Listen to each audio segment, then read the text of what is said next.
Is it working? Is this working? Is this working? Oh my god. It appears to be working, this crap. It appears to be working. Thank you.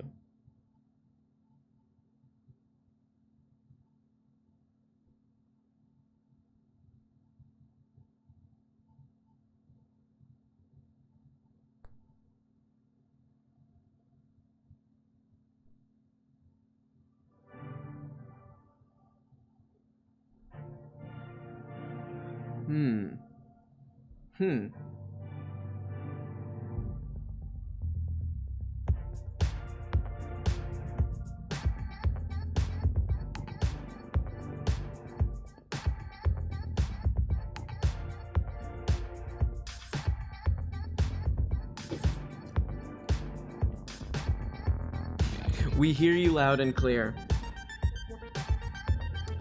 Oh, Parker Peters plays watched The Pervert's Guide to Cinema. Ooh, classic.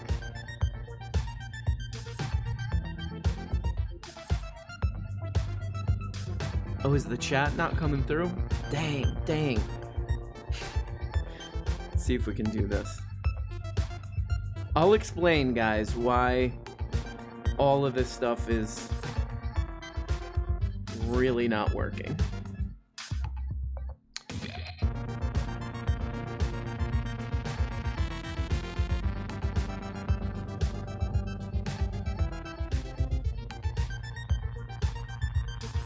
The chat isn't on screen. Yeah, the chat is not on screen because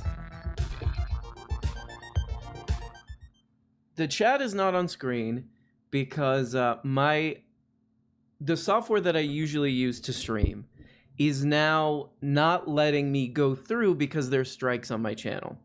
So this whole thing is obviously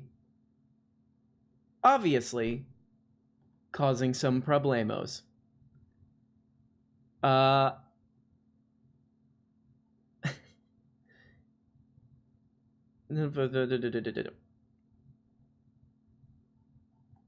hey, still streaming despite my channel totally being effed with. Unbelievable. Unbelievable.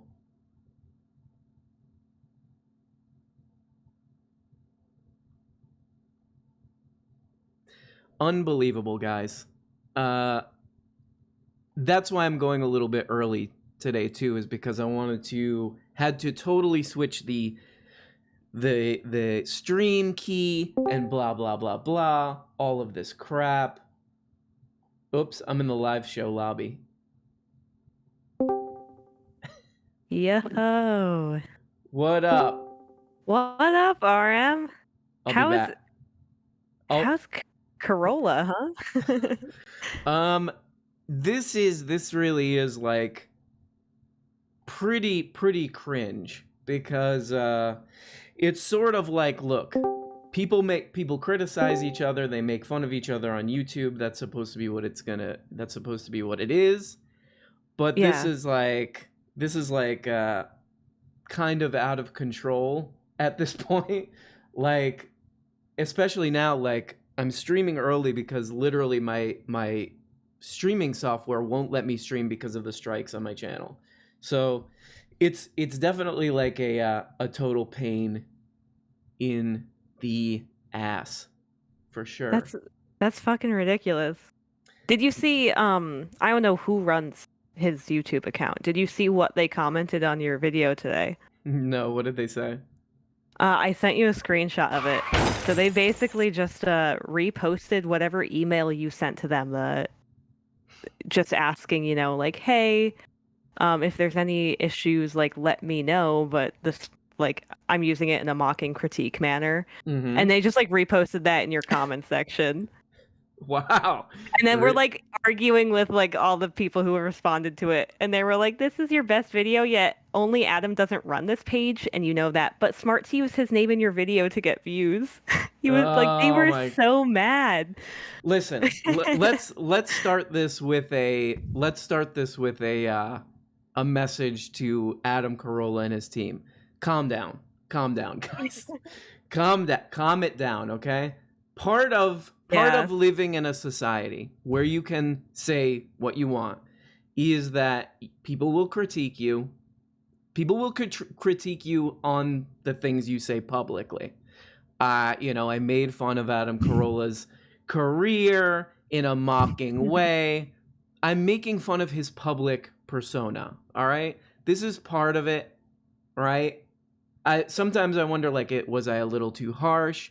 And I even said in the video, look, if he or one of his team contacted me and they're like, hey, look, it's a little too mean. It's a little too mean. Can you take it easy? Or can you maybe like do it? If they had just like a nice conversation like that, honestly, I probably would have just been like, you know what? Sure, like you're being cool, you're being nice. You say a lot of crazy stuff, but since you're being nice, maybe I'll like go back and like make it less mean or something. Less personally mean. But who cares? I will say, who cares? No one's really taking their policy, their beliefs or their like political belief system or any of that from Adam Carolla. He's just sort of like swooping in and making content around it. So calm it down. Hold on. I'm gonna go into a different room for a second. I'll be back. Here's the fun part. Here's the fun part of all this. Is anybody watching this? Okay, yes. Thank you for the 20 bones from the Clark. Oh, I'm not saying that. The Clark C word. Why is that your YouTube name? The Clark C word. The Clark C word. Unbelievable name. This is what your name sounds like to me. Why? You're welcome. Uber cars. It's like being in Uber cars. Two Uber cars that do this.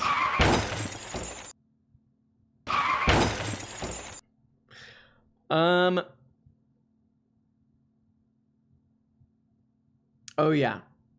So yes, I have got some little communication about possibly appearing on the Majority Report. However, they're like, the Majority Report is now thinking they might need to look into me a little bit because, guys, there is something I want to tell you.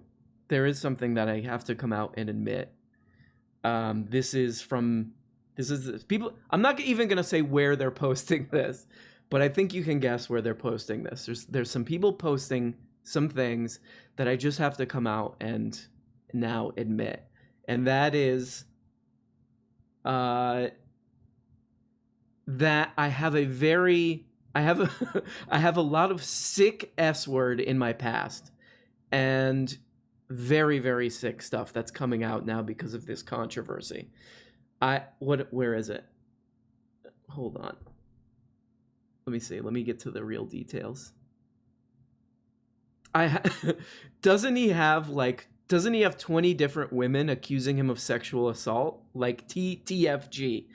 And guys, this is serious stuff.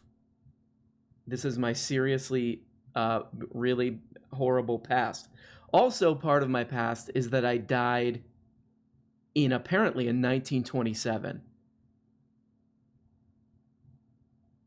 Because they're saying that that the Majority Report needs to look into my past because my real name is Ralph Manning, quote unquote, Gus Brown, who lived apparently from 1885 to 1927, and may or may not. I mean, according to this board, I'm gonna guess that they're just like throwing anything against the wall now, but had 20 sexual assault accusations. That's not good. That's not good. I will say, however, I have zero of those, and would never do that. Okay? Let's make that very clear. Would never do that. This channel is a big no sexual assault allowed place, okay? I know that that's a safe space, but it's something we believe. Pian, are you there? Hello? Pian, what's that voice? Hello, you hear me? Pian, yes, are you there?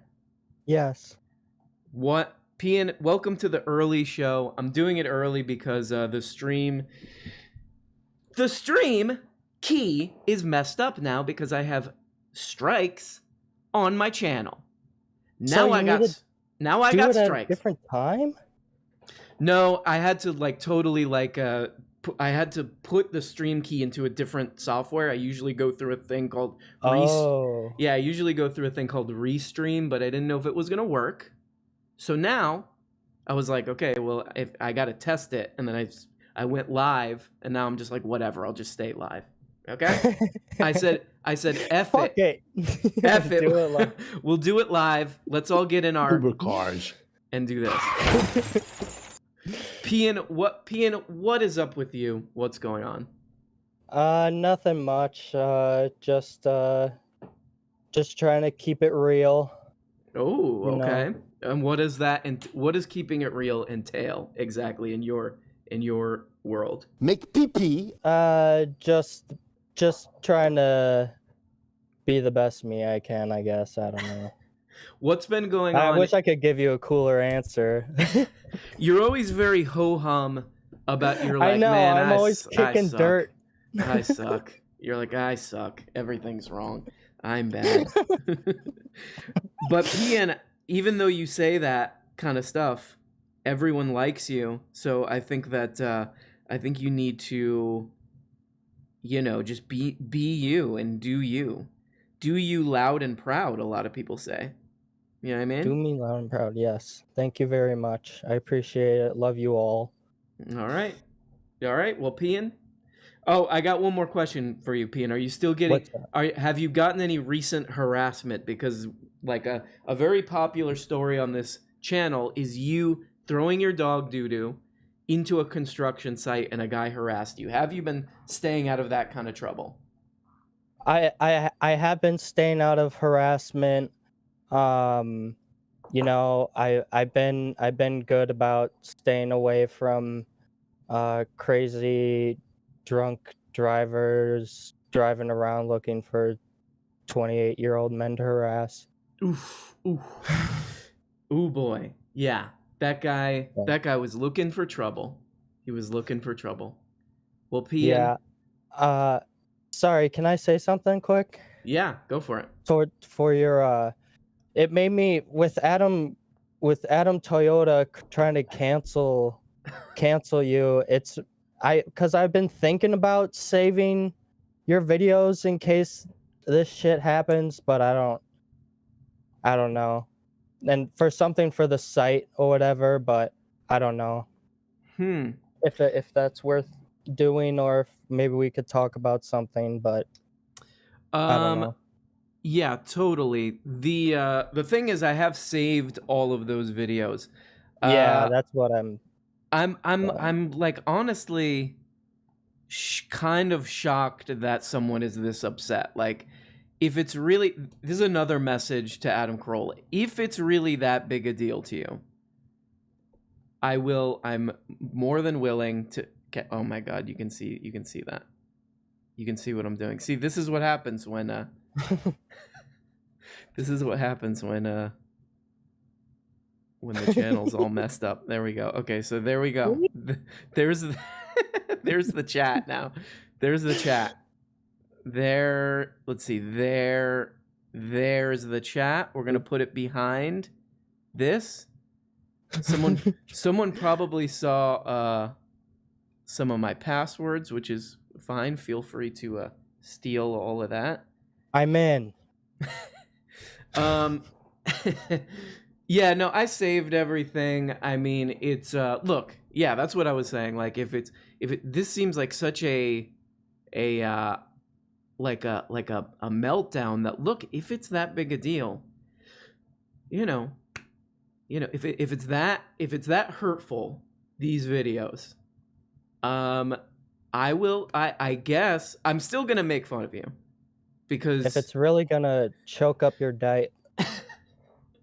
I mean, yeah, I can't imagine being this hurt. If I uploaded a video where I was like, and I'm sure there have been things like this where I'm like, like Bernie, I like Bernie Sanders or whatever, and somebody might like do a comment. They're like, look at this idiot. Look at this piece of turd with his weird head and his weird face liking Bernie Sanders or whatever crap I upload. I would be like, okay, cool. Like somebody's disagreeing with me and they're doing it in a funny, mean way. I cannot imagine being in the mindset of wanting to like control stuff this much.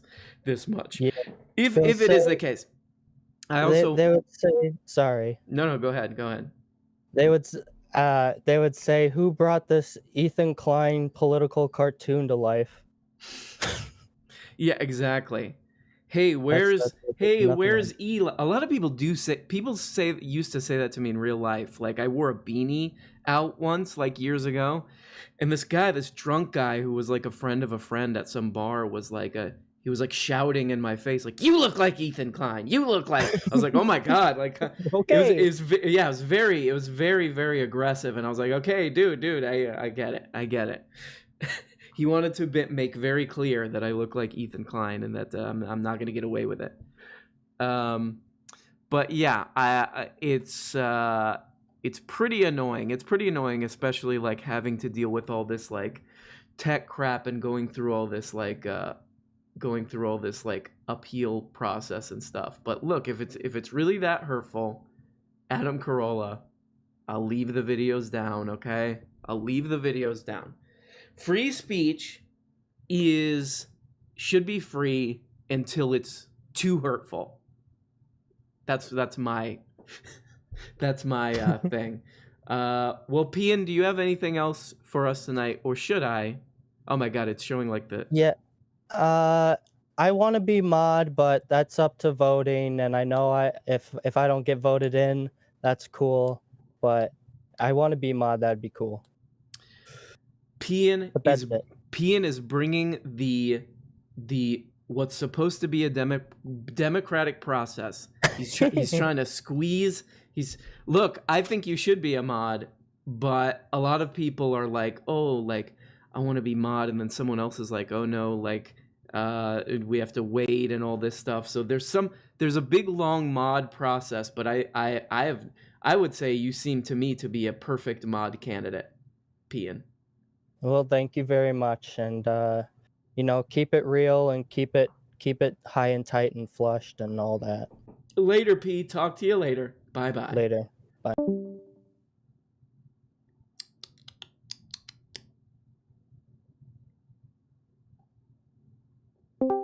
Chippy, are you there? Oh my god. Oh, Yeah. jeez. Is Wait, Show hold on. on? You're a little loud. Yes, Is the this show. I'm starting early because I was having a little streaming issue because of the problemos on my channel now, because of the strikes, because of that. Oh my god. Because of the person that shall not be named. Exactly. By the way, we guys, can we not say his name now because of the strike? What I are mean, the look, rules? this is a very look, I have a weird position on this, I think, than most people, because like this is a comedy. I think of this as like we're doing jokes, we're doing comedy. If somebody's really hurt by these videos, if this is just too hurtful, I actually am kind of open to like reach out to me, contact me, and Let's have a debate, dude. we could have it. I probably wouldn't have a debate. I probably wouldn't. That's like the one person you shouldn't have a debate with. Exactly. I wouldn't have a debate, but I would be like, look, okay, you're right. Like I'm saying pretty mean stuff because you started with saying really mean stuff publicly about people who are like, very self-sacrificing, or immigrants, people who don't have a lot, and you're like punching Right. and kicking down on them, Right, So it's like you said, it's like this guy with like sports cars who knows freaking Jimmy, one of the Jimmys. James Kimmel. James Show Kimmelton, him yeah. a little bit of respect, please. Like that guy talking about poor people is kind of hilarious. You know what I mean? It's kind of, I feel the same way with like sometimes when I hear like rich people like act like they're sympathizing towards poor people. Mm-hmm. You know what I mean? It's like it's kind of weird hearing you say that while you're wearing like, you know, Balenciaga. Ooh, someone's calling out Hassan Piker again. No, never. Someone's calling out Hassan Not my Piker. Turkish king. Can you believe that the comedian accused me yesterday that I'm cheating on him with Hassan because I watch Hassan every day? I mean, look. That you're having a definitely like an emotional relationship with him, so I think Hassan is like a parasocial relationship. Definitely, you're definitely on some what I call trifling stuff right now. Trifling. Oh my god, I haven't used that word since like 2009 maybe when I first moved to the States. Wait, can I do some advocating for a second? Yes, but hold on. Let me I got to give these shout outs. Already gave a shout out to the Clark C word. Is his name. SLV Revolutions. Clark C word. Firm Brown. Sorry you got a strike on your channel. Carolla's a Deutschback. Everybody knows it. You cool. He suck. He jelly. Stop platforming him. Yeah, I think that might be how I'm gonna look at this now. I'm gonna stop platforming. It's like, don't be Ethan Klein that just keeps going. Like yeah, exactly. Well, I would say like I did watch some of the Ethan Klein stuff where he was when they got sued and all that, and I was like, man, he's really like getting a lot of content out of this. Maybe I can like just really get a bunch of content. Cheeks, thank you for the $4.99 bones. As a public school teacher, I want to thank you for inspiring me to hurt children. Very good. You're hurting the kids, a lot of people say. A lot of people say that. A lot of people say disgusting. Hurting the kids. Squid for Hire. Do you think he can sue you if you did a t-shirt with "Stop Hurting the Kids"? Oh God. Oh God. Can he sue you? I really want to. I really want to do that. I mean, that would be great. That would be great. Billy Boy Blue at everybody's just crapping on Adam Carolla. Hey, look, Adam Carolla legal department. I have nothing to do with this, with what Billy Boy is saying here. But you know, hey, that's freedom of speech. But anyway, Chippy, so you're running into relationship problems because you're straight up having a emotional parasocial relationship with Hassan Piker, but you had an advocacy thing that you want to do. What is it? So I just finished watching maybe like an hour ago the Bob Ross or Robert Ross. You know who I'm talking about, the painter that had the show. So it's a documentary about his life, and it goes into details about Bob Ross Inc., which is like a company that basically licenses all of his likeness. But guess what? What? It's not owned by his family at all. So like all the money that is made goes to like this family. Let me get you like their name. But it's disgusting. It's disgusting. I mean, please press the button of disgusting. Okay. Like Disgusting. these people basically it just are profiting on this man's likeness without any type of like there no consent at all. They just like basically put his image on anything and make money, and his son gets none of that money or anything. God. It's disgusting. So guys, please don't buy anything that has Bob Ross in it, because you're just giving money to, their names are Walt and Annette Kowalski. Do not do it. It's disgusting. I was so angry. Watch the documentary. Yeah, I've been meaning to watch that. That is pretty messed up.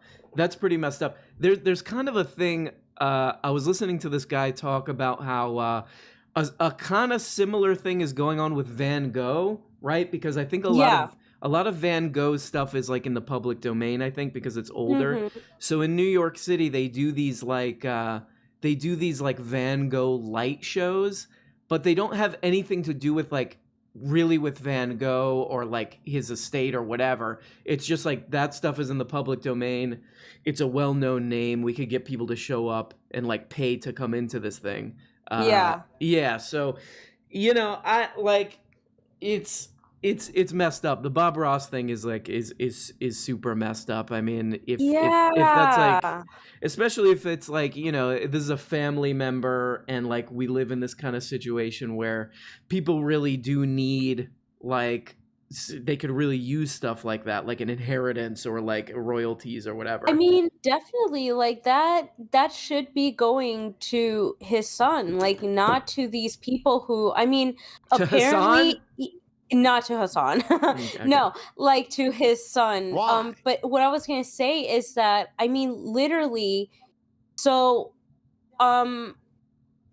so he had like a girlfriend that like was also part of the partnership that he had with this couple, and when she passed away, he basically lost like a vote of you know, whenever they were going to do some type of business, there would be like a vote within the organization. He Mhm. lost that vote when she passed away. So basically what ended up happening is that he basically had to do everything that they basically told him to do. Like he had no power anymore, you know? So like he literally died Mhm. like not enjoying the one thing that he loved, which was like painting, right? And you know, you can argue that, you know, he should have maybe been smarter in terms of business, and I agree, but like I still think it's like sleazy and nasty and just like, I don't know, it's so gross. Like when I found that out, I was like, oh my god, I thank God I haven't bought anything with Bob Ross in it. It hurts my soul because I love him, but like I Mhm. can't buy anything with his name on it. Yeah. If it means that it's going to those people, like it's disgusting. It is disgusting. Yeah, I mean, this is, I don't know. There's kind of this thing that we accept, you know, as a like a culture or a Right. country or whatever of like this just like pirate sort of just like pirate every man for himself, like get away with what you can get away with. Mm, It really is. That's what it is. Like just like every man for himself ism, you right. know? And like, you know, this is something I wanted to talk about on the channel actually is like there's all this like people drinking all this weird stuff to try to get you know, to try to avoid taking a vaccine and all this stuff. And I was thinking about it and like Chippy, like what if we did have like a working healthcare system? Like wouldn't that like people would be able to see like okay, like this benefits me, you know? Right. Like I don't have to worry about being sick. Like there was a thing like years ago, it was like right wingers had this like funny thing where they accidentally were like keep your government out of my Medicare. Like Right. and so like they like it. Idiots. They like it. They know that this thing works. So like Well, if we had that, maybe people would be such a more good point. yeah, like people would be more unified in Well, like it's look, what we I know was telling somebody. Like right wingers, they don't realize that everything they support goes against them, right? Because they, for example, one of the things you always hear a right winger say is, "I hate, you know, the what is it, the welfare queen, right? Like I yeah. hate the minorities benefit of welfare." While you look at a state like Kentucky, which like the majority of the population, my understanding is white, Mhm. and I think they have like one of the highest numbers of people living in welfare or something like that. Mhm. So but they keep on voting for Mitch McConnell, who Mhm. hates the welfare system, Yeah. and you talk to them and they want to get rid of it. So it's like you're saying, it's like they benefit from all these things that help them so much, yet they want to destroy it at the same time by, you know, trying to take away the government, which again, I know the government's not effective in some things, like it is like sometimes really frustrating, but you need it. It can't just go away. If not, I mean, there's examples of what the world is like without some type of system, some type of structure, some type of rules, you know. Well, Like- this kind of stuff has been going on for like as long as I've been alive, like paying attention to like Guys, look Yeah. at what I did last Wednesday. That's really I mean, that's what happens when our weird. overlord is not around. Did you see what I did? No, what did you do? Oh my god, you have to go to the announcement section. I basically tried to do like a beer putsch of the muscular class. What did you you're trying to do some sort of you're trying to start I was- hopefully it's a positive uprising. It's not what they were trying to do with the beer push. Right. Yeah, no, it was crazy. Like you should look at my nonsense messages. I put at notification gang. It Mhm. seems like our overlord at RM won't be on tonight. Let's do a vote. If you want a movie stream, vote 1. Or if you want a weird stream led by Chippy, vote 2. Give me ideas on how the hell I can do that. Thank you. We shall rise. This disrespect won't be taking any longer. LOL at RM. I love you. And then I put at notification gang. Since there won't be a normal stream, me and some muscular folks will hang at the hashtag general muscular chat and discuss at RM latest YouTube clips. Feel free to join. It will be a ball. As a matter of fact, I wanted to be a little more aggressive, but I wasn't. And then I left you some private messages too. I put at RMU Boomer. Any live show tonight? PN is waiting. LOL, but seriously. I seen that. You Very- win once more. I have not gotten enough votes to take over your stream, but screw up once more and I shall rise and defeat you. See you Oh on my- Monday. Oh, sweet Jesus. Oh my So god. I tried, I failed, but I'm just saying this is what happens when there's no rule of law. People like me try to take over the show and Yep, it's pretty sick. It's pretty sick stuff, Chippy. And you only now get like 7 people. now you get a full perma ban. So bye full. Just kidding, Chippy. No permaban. No permaban for Chippy. But yeah, this kind of stuff has been going on as long as I have been alive, or at least like politically conscious. Is that like these poor people and like we make fun of conservatives on this channel and on Sam Cedars. Jack Straw says debate Sam Cedar. Okay, I will. That conservatives are stupid and we're making fun of them and all this stuff. But really, like, they're taken advantage of by people, like Chippy was saying, by people like Mitch McConnell and all this stuff who have been convinced that their biggest problems are, that critical race theory is going to be taught in a school, or that, whatever it is. I mean, when I was younger, it was like almost like satanic panic stuff. That like, if gay people get married, that's going to ruin marriage. That was a big one for a while. With like George W. Bush, it's always some, and this works for. There's a bipartisan trick that happens.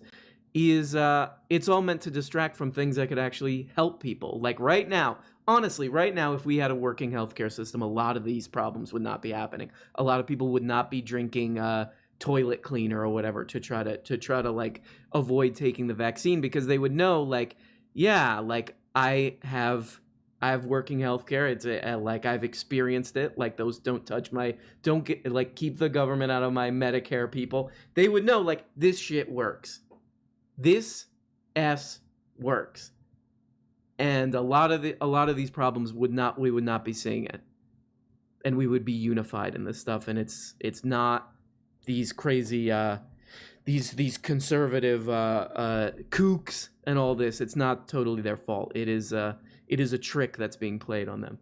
On that note, you know what I wanted to talk about? I don't know if you guys have seen. Yeah, I'm at Rukazoo. I'm an early guy because I had to fix crap with the stream and so on, etc. But another funny thing that's been happening is all these, like, I don't know if you guys have seen this. All these like people at like school board meetings and town hall meetings who are like anti-maskers and anti-vaxxers, like freaking out. They're like, "Don't touch my kid's not wearing a mask." Like all this stuff. Miss California showed up to a like one of these school board meetings and was calling her kid a bear cub and all this stuff. Like, there's something going on here that I don't really know how to put my finger on with this like anti-vax, anti-maskers showing up to these school board meetings and all this stuff, where it almost feels like it's like an open mic night or something. There was like literally a guy who took his shirt off and he was like, look at this, dude. This is what happens when you don't wear a mask, or some, who knows what it is. But it's very like, very, very open mic night vibes for these people, like showing up to these school board meetings and town hall meetings, like having meltdowns. So like, I kind of like, I can't wait to see like the dudes who actually like start doing bits, who like get up at the podium at one of these like school board meetings or whatever, and is like doing prepared material, and he's doing the Chappelle leg hit. So he's like, hey dudes, have you noticed that when you take vaccine, quarters be sticking to you? Like this kind of stuff. But if you watch those videos, there's definitely a vibe. There's definitely a vibe of people like really want some attention. Billy Boy Blue says, wait, I can't paint trees with Bob Ross anymore? No, you cannot. No, you cannot, because as Chippy has laid out, it is they are exploiting a situation. Billy Boy Blue also says, Piker drifts left so hard he should audition for the next Fast and the Furious film. Yeah, I've actually been kind of dipping back into Hassan Piker's stream, and it is really fun. He's like, he's a great, I would say like he actually is a great streamer. Like I remember hearing like, oh shoot, he's at the top, like he's the most followed. And I do, like, people were talking all this crap about, oh, like, does he deserve a house? Like he's actually really good at what he does. To talk that much off, as I call it, off the dome. Off the dome, giving his political views is like, I mean, it is, he's astoundingly good at it. I gotta give it up. You feel me? But, oh yeah, I did want to read this. Pastor dies from COVID after church told members, quote, not to worry about virus because, quote, God is in control. This is a very, like, this does feel like a very George W. Bush era story. Some guy saying, quote, God is in control. But also, like, look, like, part of why, like, you know, I don't know, it feels a little hacky to like make fun of Brett Weinstein and those kind of guys, but like, this is where this stuff leads, you know? A beloved Kentucky pastor has died from COVID-19 after his church advised members on its website, quote, not to worry, unquote, about the coronavirus because, quote, God is in control, unquote. Tim Parsons, senior pastor at Center Point Church in Lexington, died one day after the church embarked on a period of prayer and fasting, asking the Lord to restore him, quote, back to his normal self. Okay. There's a lot of controversial opinions on this channel, and prayer cannot cure this the virus involved in this pandemic. But if you have diarrhea, guys, and you're exploding with that, I know this from experience, if you pray, it go away. Okay? If it sounds like this in the bathroom. Okay. This show really does veer into 90s drive time radio, so that's where my brain goes just so easily. Tim Parsons, senior pastor at Center Point Church in Lexington, died one day after the church embarked on a period of prayer and fasting, asking the Lord to restore him. This is honestly, like, a lot of people are talking about like Marxism and whether Marx was right or not with a lot of like what's happening with capitalism and crisis and all this stuff. This is like the most well-known quote from Marx is probably the opium of the people thing, the opium of the masses. And you know, the what I would extract as a simpleton from that quote would be, look, if the conditions you're living under are like horrendous, you need some kind of psychological comfort and space, and religion is like the one to go to.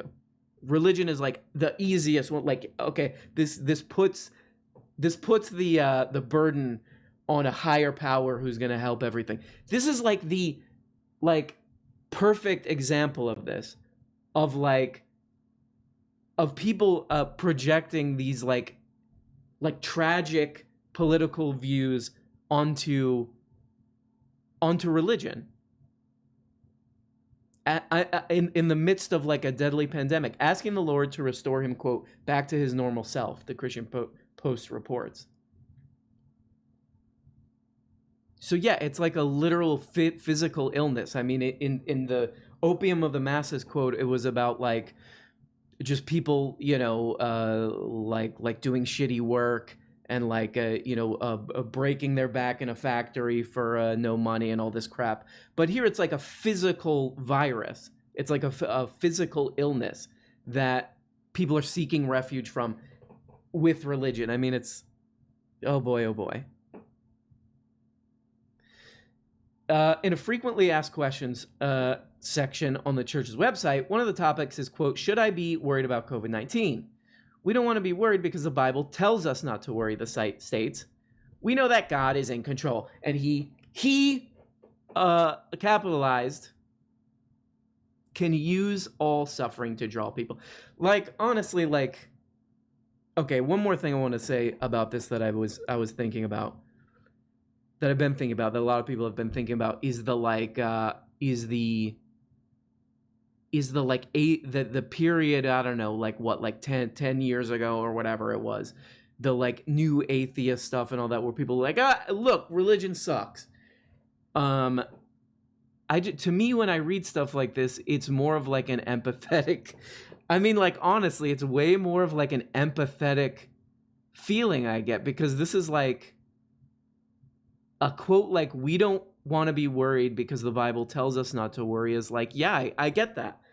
I mean, there's a million things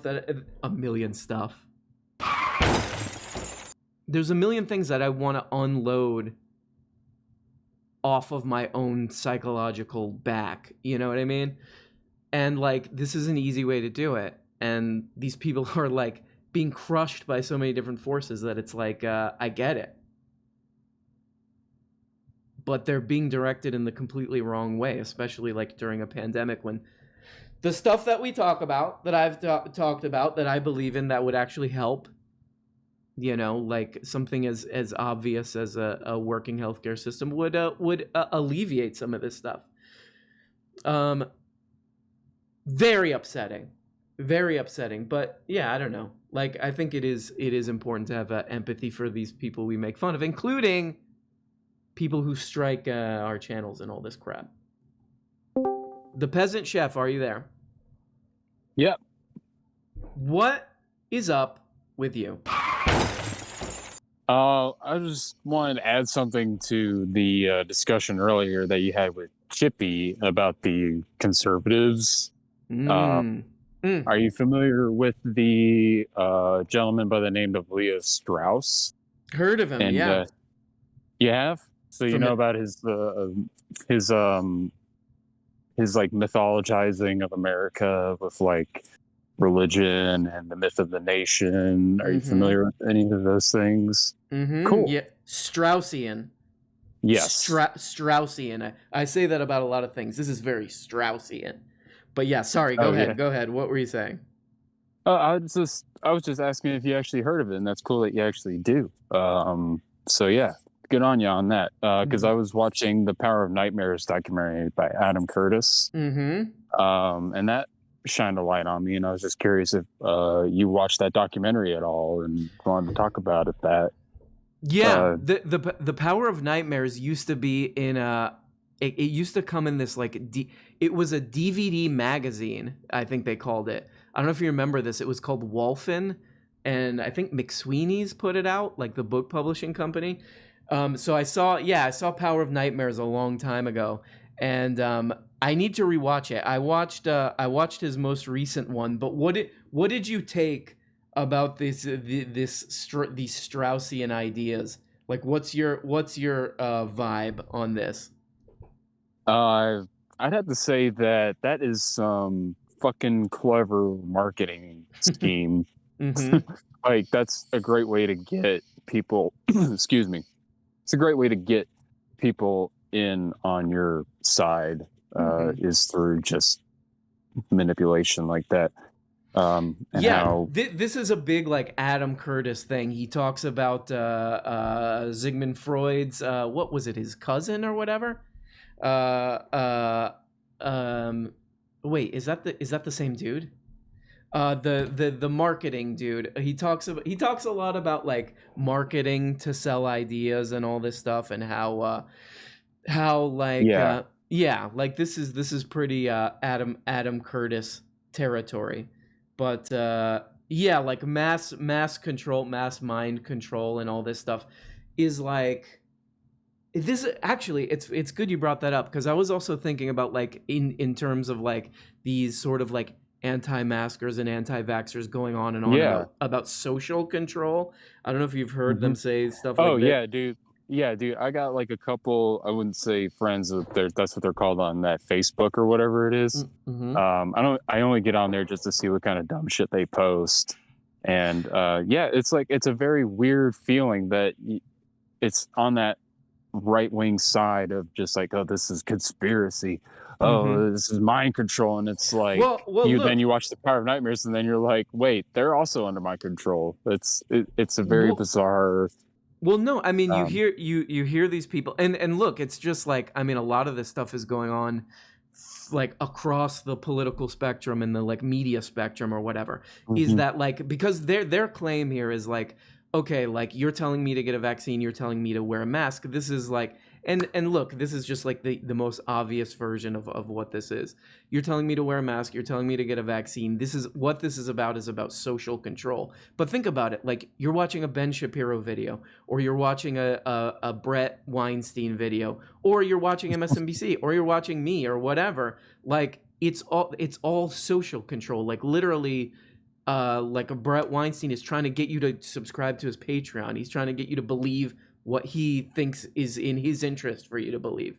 Like I think the only way out of it is to actually want to like have a base understanding of like how the world works through reading, but also like through experience. Because people are like, I think like they're just lost in a sort of like, just like a hall of mirrors of like people trying to trick them into adopting their own beliefs and all this crap. And then it gets into like that hyper normalization where it's like we live in a post-truth world, and and everything is just like the lie is palpable, but you don't know how to get out of it. It's a very strange ether. And exactly. Another great Adam Curtis documentary there. A lot of people, that's right. Heard a lot of people not liking the last one. They had like some like historical problems with it or whatever. But in general, I think that he like, he's an artist, I think, first and foremost, but he also ties things together in a way that like I think could shed. You could take some interesting points out of it, whether or not you like totally agree with all of it. But Peasant Chef, love you and thank you for talking. Hey, real quick before you kick me out, yes. You want to hear my Adam Carolla impression? Yeah, please. Very, very good. Wow. Thank you. I almost thought he was here. Holy moly, very good, Peasant Chef. Very good. Man, that guy, he is too good at impressions. Adam Carolla is gonna try to attack my channel for that one too. Unbelievable. Also, if anybody's listened to the new Kanye West album, please Let's hear about it. Let's Anthony Fantano it. I did see that video of Marilyn Manson and DaBaby just sort of what were they doing? Just hanging out in front of a like a house or a church that they built in the middle of a stadium. It's sort of weird. Like I kind of like you know, like I'm not whatever. We'll get to that next. But like the one thing I will give Kanye West that we can give Kanye West, the one thing we can give, yay, is that like he tries stuff. You know, he tries some experimental stuff. Like I thought it was cool in the ZIZEK album when he's like doing all this crap, you know, doing all this experimental stuff with the synthesizers and all this stuff. But like, how bored would you get after like 15 minutes of just like watching Marilyn Manson like stand outside of this crap? I paid like whatever $60 for this to watch Marilyn Manson and DaBaby wandering around. 30-year-old leader of it. This is from Dawn. 30-year-old leader of a Texas anti-vax movement died of COVID. Left 3 kids and a wife who was 8 months pregnant.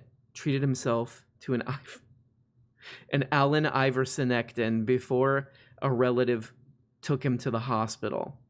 Yeah, I mean, look, like Chef was saying, like we live in like this like bizarrely symbolic world where this thing, which I'm gonna try to not get in trouble with saying, ivermectin, is like a symbolic owning of someone else. I'm not taking that. Look, I'm doing the Southern voice because it's fun, but whatever, you know what I mean? Well, I'm not taking that because I'm not that type. I'm not on that side. So I'll take this. Uh-oh, I'm feeling kind of sleepy. It's like a purely symbolic, like it's a self-own intended to own like a shadow that exists on social media or something. And I kind of, you know, like it's easy to make fun of these people, but it's easy to make fun of these people, but like they are being tricked, which is why I, you know, like to make fun of people like Charlie Kirk and Adam Carolla and all these people, because like they're being bamboozled. They've been bamboozled. You've been tricked. You've been fooled. You've been bamboozled, to quote Malcolm X. So yeah, I don't know. It's hard to have empathy for these people because a lot of them are nasty and mean. But I think that's what it is. I think it's people who are being tricked. People who are being. It's the same kind of thing for fascism. People are kind of that energy, that revolutionary energy, is being redirected into absolute stupidity and hurting oneself and one's community. Hugh McDonald, were I so inclined and knew how to do it practically, I'd totally start a social media presence to promulgate and monetize harebrained COVID therapies. Yeah. I mean, it's like, yeah, that's honestly, it is enough to like get really pissed off about, that a lot of people don't have that like that guardrail of like, hey, what I'm doing is like a destructive. And it's encouraged. I mean, if you're making money, that's incentive. So, you know, it's this it's this, I mean, this is that's what it is. It's people who don't have too much of a ethical they don't have ethics guiding them as much, let's just say. So they're willing to kind of they're willing to get people into Uber cars and do this. And I find it really weird. And guys, don't forget, according to Adam Carolla's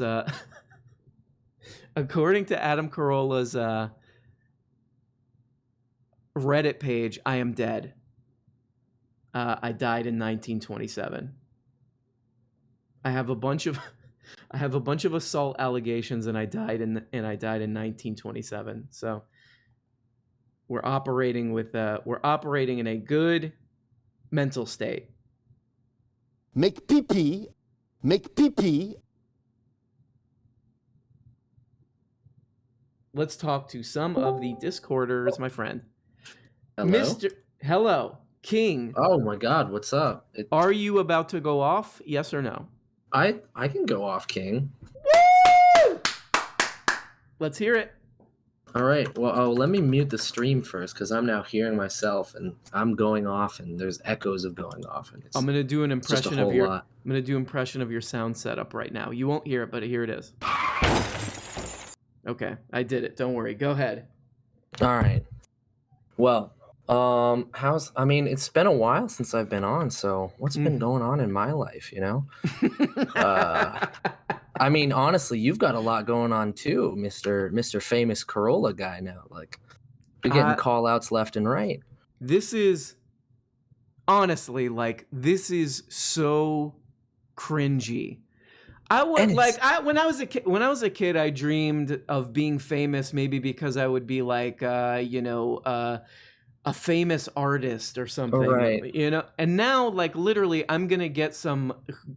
People are gonna probably pay attention to this for about 14 minutes, but now I'm gonna get like some attention from a guy.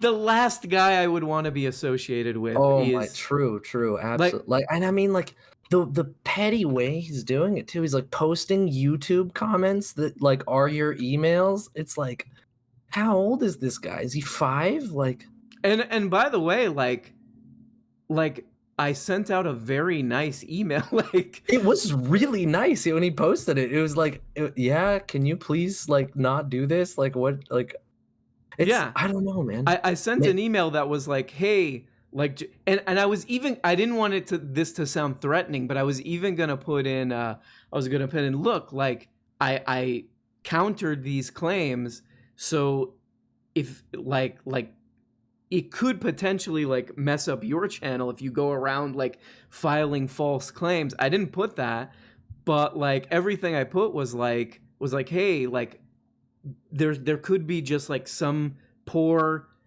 person in LA doing their work, managing the Adam Carolla YouTube channel. Just so you know, like, this has kind of been settled with the H3H3 case and all this crap. There is precedent for it now. There's laws. There's everything. They did it already. Like, don't do it again.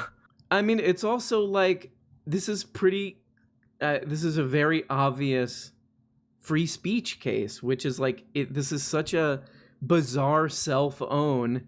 That's because his whole thing is this champion of free speech or whatever. And he's like, oh, these guys said mean things about me on the internet. Jimmy, where are you? I need your help. I mean, there's a video of him literally in front of Congress testifying about how bad it is to go on a college campus and do comedy, and I feel like, oh my god, I feel like I'm about to be like, man, this conservative cancel culture on his Reddit and all this stuff, man, oh my god, like I can't even be mean on YouTube anymore. Can't even have. Honestly, and by the way, like I honestly like, is anything I said like not something that like everyone has said? Yeah, I don't really think he was saying anything super new. It's like, yeah, no, his entire career is just like off of Jimmy Kimmel, like, and none of what he's saying is like revolutionary. He's saying what everyone else is saying. Like, it's just, I don't know.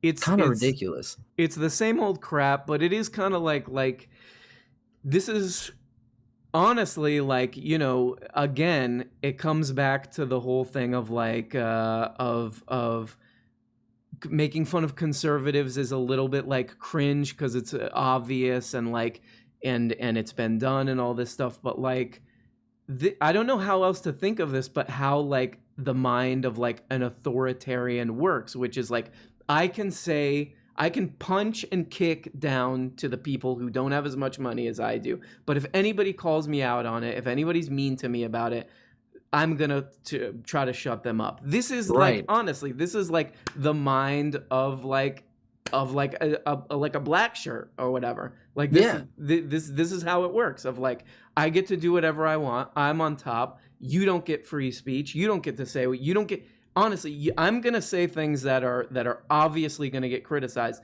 but you don't get to do that because I just want to push this stuff into people's heads, and it doesn't work like that. It's not gonna work like that. All right. Like if I got to deal with this idiot whining and complaining and fine.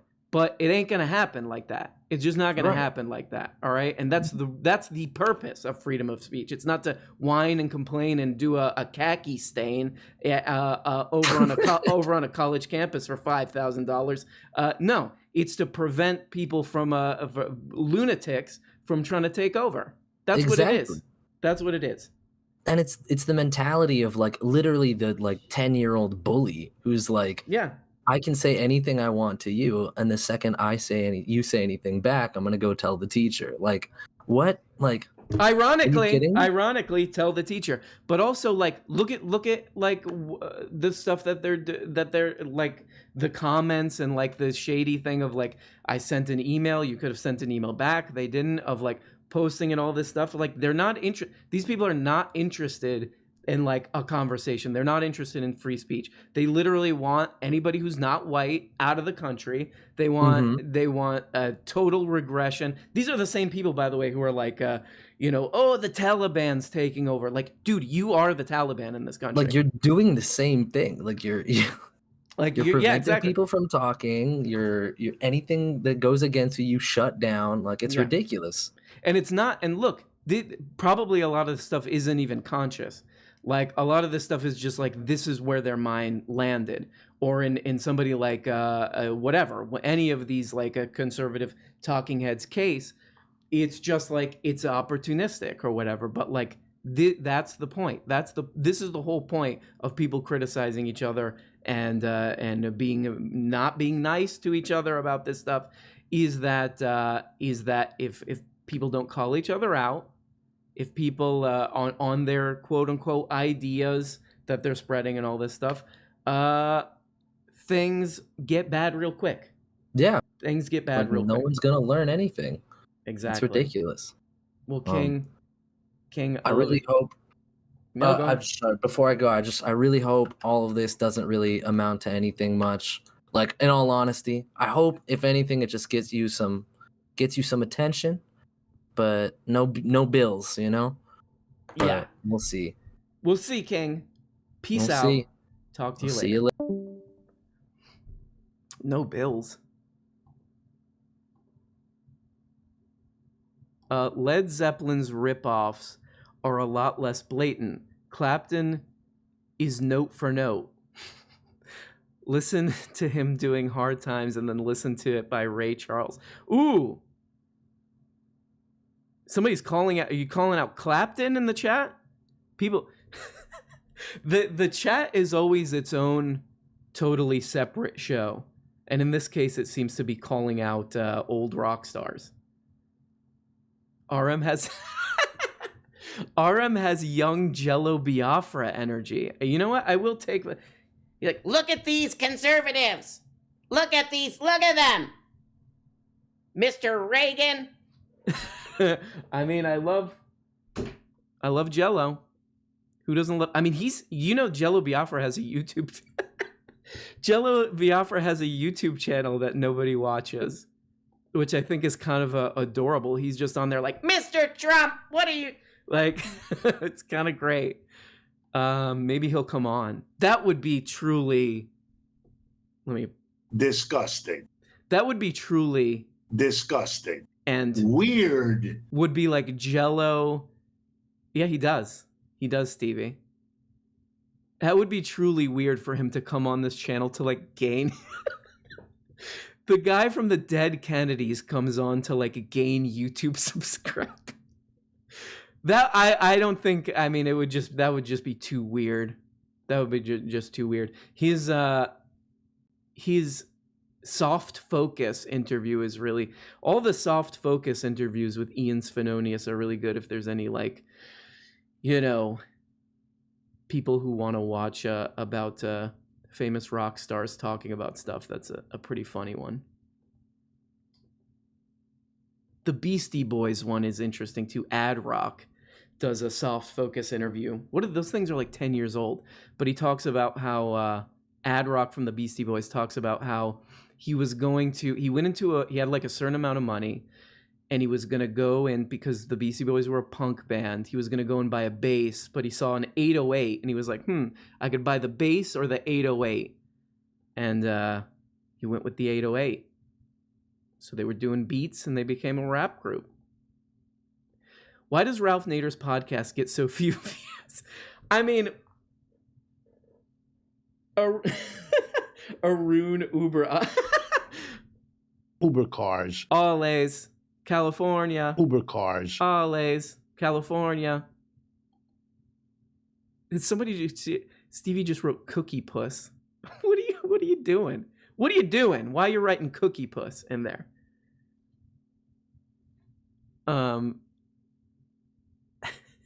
Jello Biafra pretty much introduced me to left politics. Yeah, right? That's interesting because so many people, I think Matt Binder talks about this.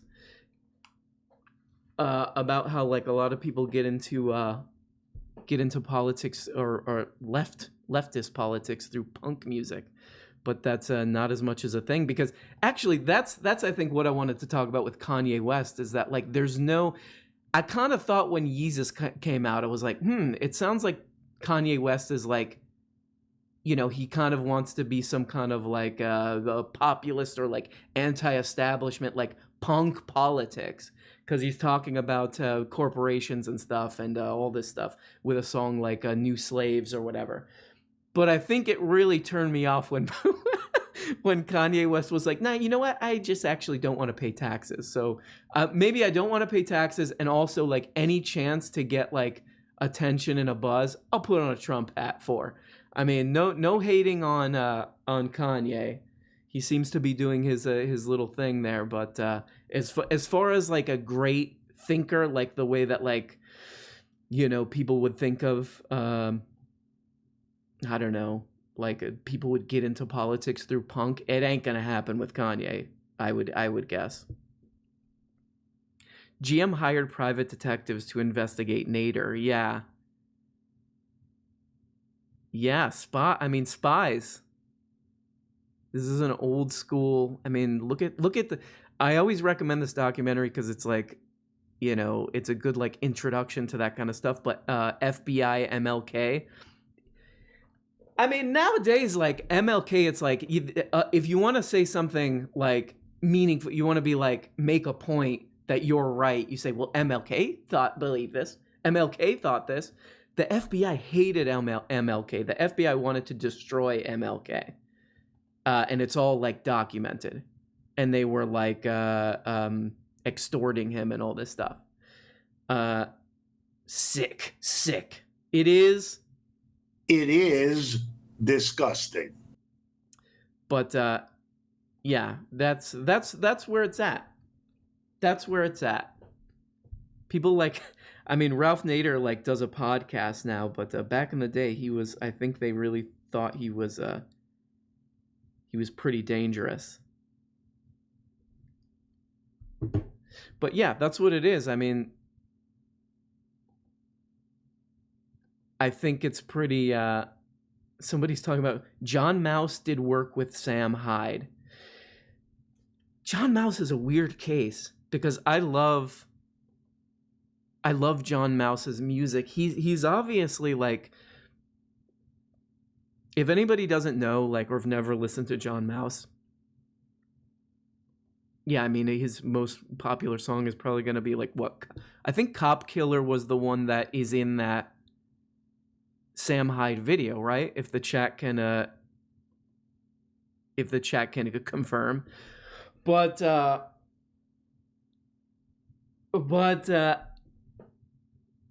yeah, I mean, John Mouse's stuff I think is great.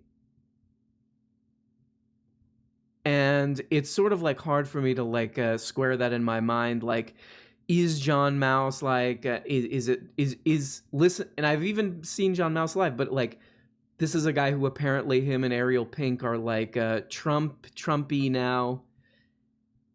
I don't really know what to do with that with artists. It's kind of like the Kanye thing of like, I mean, especially with Kanye, it really does lower my appreciation of the art itself to like to know that there's not a lot behind it. You know, there's not a lot of substantive thinking going on there.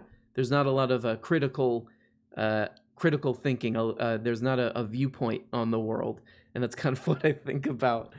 It's kind of what I think about Ariel Pink and John Mouse now. Is sort of like, I think they are like really great musicians, and great artists, but it's just sort of like it goes like this in my brain.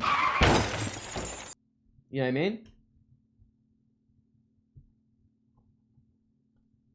You feel me? So I kick that one over to the chat. Is there?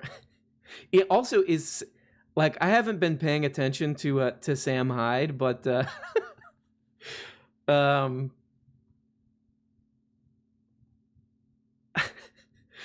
Sam Hyde just seems like one of those dudes who, like the type of dude that you go into, maybe you go to high school with or something, who's pretty smart, you know, and creative and stuff, but it seems like he's gonna snap at it. I mean, is he like that all the time? Like, from what I've watched of Sam Hyde, like, is he like that all the time?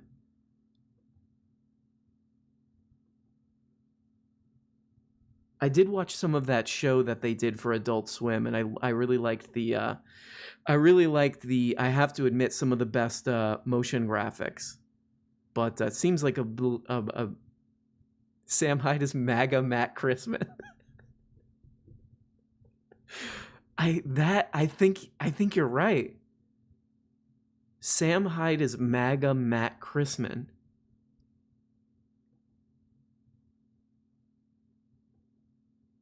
Wow. Yeah, because he seems very sure, he seems very set in his beliefs, he's very convincing maybe with what he's saying. He's definitely got a point of view. But in Matt Christman's case, it seems to, from what I've seen of Matt Christman, it seems to be very from just like a bazillion years of reading. And I mean, I don't know how someone reads that much as Matt Christman. And then from Sam Hyde, it just seems like watching YouTube videos. It just seems like I guess the only I think Sam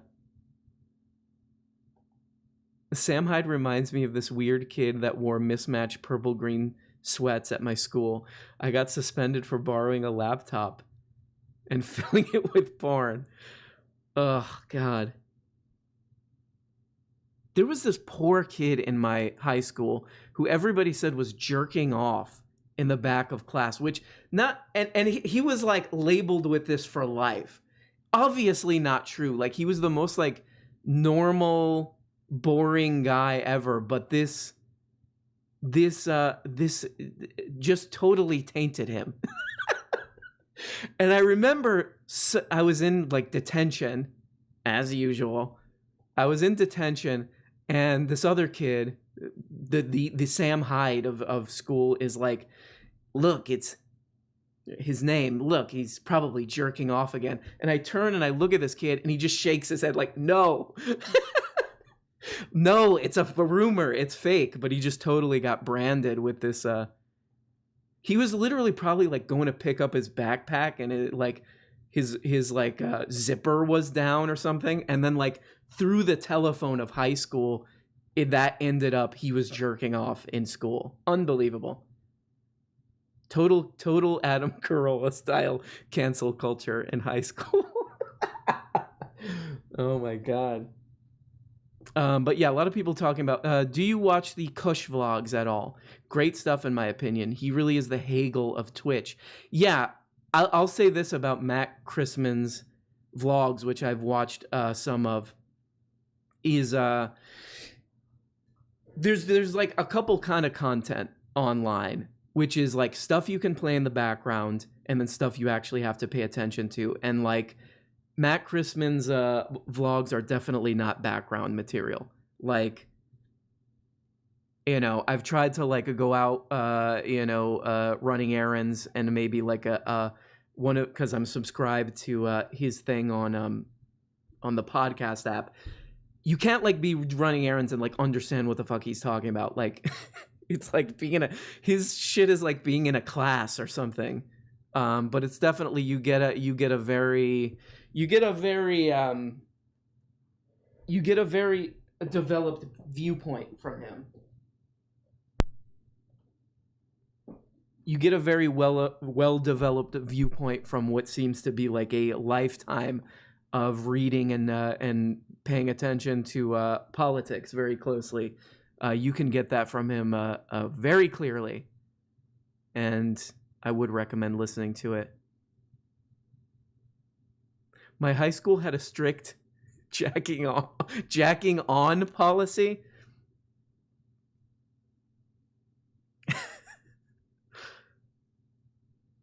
That's pretty good. What if that story, like the school that I went to, like because of that guy, they put up all these signs with his picture on them that were like please refrain from jacking off in class, and then his picture is just like, you could tell he's shaking his head. He's like, no. The picture's blurry because he's like, it's a rumor. Unbelievable that poor kid, because there's no, like, being in a high school class is just about the least, like, what would you call it, like erotic or whatever situation you could be. Nobody's jerking off in a high school class. Cassandra, oh yeah, Kush vlogs are very intense. Watching his Kush vlogs on VR, as I did once on mushrooms, like had to remove my headset. I think the only issue I would have, I don't have any, I think that he's expressing a very clear viewpoint. He's doing it well and so on. The only thing though is that I do get pretty, I don't want to say like black pill vibes, but I get very like, there's not enough. The only critique I would do is like, let's get some action steps for people. Let's get some like, here's what you can do. Even if it's something as like boring as like, hey, like go donate some time to like a political organization you believe in your city or whatever.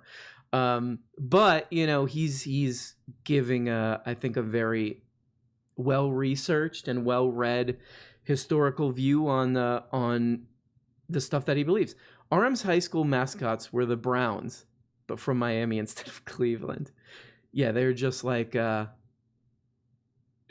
turds that come out, you know? They just kind of come out and dance around. We're the Browns. I was denied service for lack of ID today, buying a Four Loko, and I've been of age since before the teller was born. There's a lot of why were you buying a Four Loko, I think is probably one of the more one of the things I'm probably most interested in. Willy Wonka. That's what I hate about Chris Hedges. He just has a twisted look on his face and he's like, it's all over. It's all over. And there's nothing anyone can do about it. Yeah, well, Chris Hedges, from what I remember, he grew up in like his dad was a pastor, right? Or he was like an old school preacher. And he's almost like, he takes some of the good part of the fire and brimstone thing.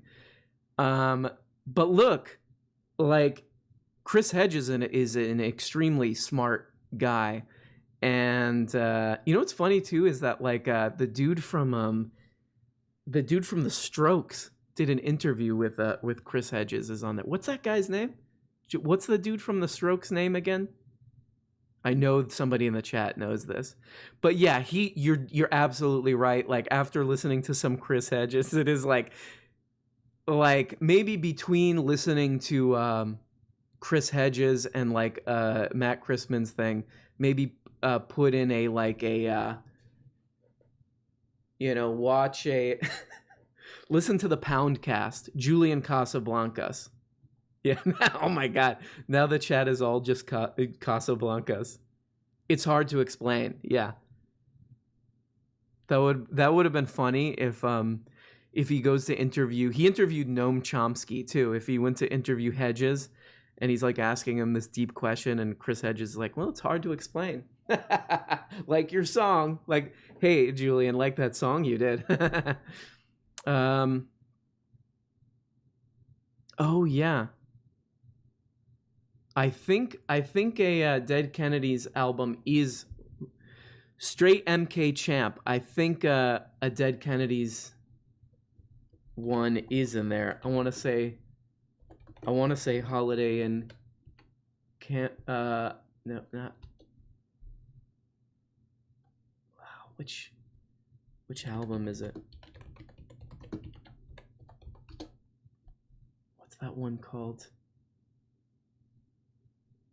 Oh no, what's the one with Holiday in Cambodia on it? I think might be in there. Anyway, yeah, a Dead Kennedys album should be on that top 130 whatever, the greatest albums crap.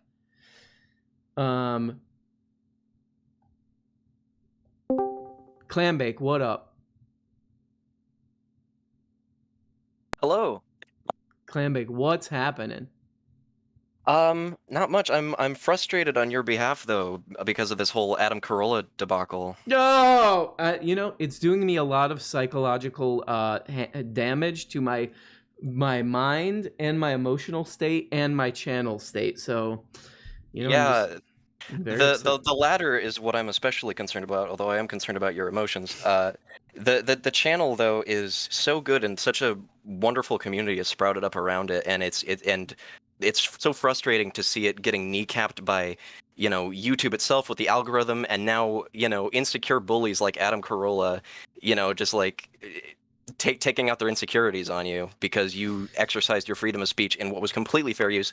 It was polite of you to say that, if we could have talked it out, I would have taken it down or whatever, but that's not necessary because it's covered under fair use. You didn't do anything wrong. It's totally cut. Thank you for saying that, Clambake. It is this was the whole point of the H3H3 lawsuit, is that just because someone's mean to you doesn't mean you can go in and sue them or strike their channel or whatever. This is a part of free speech. I mean, if I was accusing Adam Carolla of fraudulent stuff, if I was like, Adam Carolla killed a guy, that'd be fucked up, and that would be a grounds for getting me in trouble, right? But yeah, I literally responded to crazy stuff he was saying in public. So it's 100% fair use. It's been proven on YouTube. It's gone through the court system on a prominent YouTuber. It's 100% obvious free speech stuff. And now his crazy community is talking all this shit, and they're like, oh, Adam Carolla was just protecting his content. I heard one of them say, it's this would mean basically the Majority Report wouldn't be able to exist anymore because they play clips and they say, oh, look at Rand Paul is saying some dumb shit, can't do that anymore because Rand Paul might get upset, so it's yeah, it's just it's obvious. And the reason I said look, if they reached out, if they sent me a nice email, is because I was super mean to him based on the super mean things he was saying. So if he's just, even a guy who's been famous this long and has all these far right crazy content and all these views and stuff, if he was just cool about it and he was like, look, that was a little too much, that was a little harsh, I would, and whatever, maybe even we could, I probably wouldn't talk to him on stream or anything like that, but we could email back and forth And I would be like, all right, look, like this is a human being with emotions and feelings, and maybe it went too far. And I don't know what I didn't call him like a murderer or anything like that. I just said that his career is stupid, basically, which who cares? So yeah, I don't know. It's honestly, it's just like the fashy mindset. It's just that fashy mindset of like, people aren't allowed to say things that I don't like. I'm gonna take a dump on the people who don't have the resources to fight back, and that's it. And you got to take it because I have money and I'm famous, and go F yourself. And it's that's the world they want to live. Yeah, that's the world they want to live in. And like right wingers are not opposed to cancel culture. They just want to be the ones drawing the boundaries of like what is acceptable and what is not. Exactly. It's like you look at. Let's think. Let's think back before cancel culture was even a thing. Like right wingers were all about like, this music is satanic. We need to put parental advisory stickers. 60 chicks don't like war. Cancel him.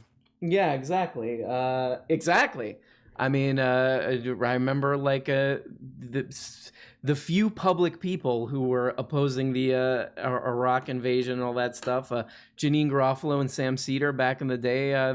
Janine Garofalo got a bunch of death threats and all this stuff. Nothing has changed. Nothing has changed with these people. And I think that it does kind of come from the top, and it's encouraged, and it's obviously like, and again like. This is such an easy one.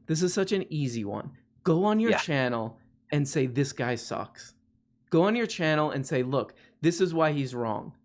All right. When I said teachers are pussies, and when I said teachers are cowards, and when I say immigrants just make trash everywhere, and all this other crap that he says on his channel, just go on and defend it and say, this is why that's actually right. All right. The one thing that you maybe don't want to do is just try to censor any criticism. Well, I'm optimistic that this will sort of resolve itself because, like you said, it is very obviously blatantly fair use and free speech, and so that gives me some reassurance. But I don't know how welcome or useful this suggestion would be, but I know that you've had Adam, the good Adam from YMS on the broadcast before, and I know that they have had to endure a lot of copyright shenanigans, and so maybe they could be someone who you could consult with. Just throwing that out there. Yeah, not to call him out, but yeah, he's definitely been in touch, and he's been really cool and very helpful with guidance about that. So shout out to YMS. Yeah, he's a super nice guy. He's like I don't know, just like one of the nice guys of like YouTube and social media who just like wants to help people and like so yeah, he's great. Well, I just wanted to say before I flush myself, you're doing great stuff here. I've been a fan for a long time, watching from the sidelines, and it's just I really enjoy and appreciate what you're doing, and keep it up. Don't get discouraged by bullies like Carolla. Hell yeah. Thanks, Clammy. Talk to you later. Goodbye. Bye-bye. Good guy right there. He just, when I flushed him, he went into his Uber cars and he did this. Make pee-pee.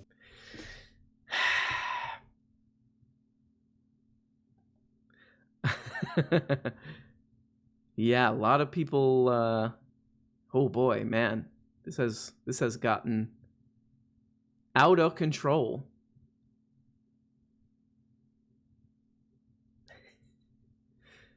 What is that way? Yeah, I mean, people are saying like, look, you're right. All this stuff. I'll take it for criticizing him. But I mean, it still stands. Like, if I was like, I got emotionally taken, or I got too fired up, and it was just like, what you were saying about my career was so hurtful, that it's like causing me like all this distress and stuff. Honestly, I would be like, okay, that sucks. I could maybe do another video in the future where I'm a little bit more like just calling out facts and stuff. It's crazy, but like I don't have too much of a problema with that. But never got there. Never got there.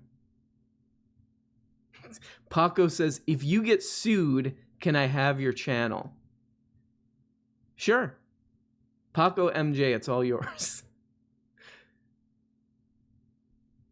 You can clip that. You're in a courtroom and you're like, no, he said that I get legal ownership of his channel. Here's a click of him droning on a live stream about it. Wouldn't it be fascinating if the whole Carolla meltdown like propelled you to a 100K subs or whatever? Like, I really can see it happening.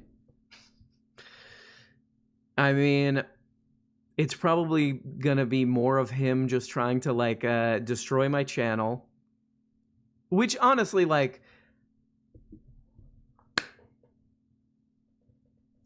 I mean, there's two different kinds of work, right? Like, there's a kind of work you do where you're like working in you're working at Arby's or some crap, or you're in your office, at your job. That's a type of work.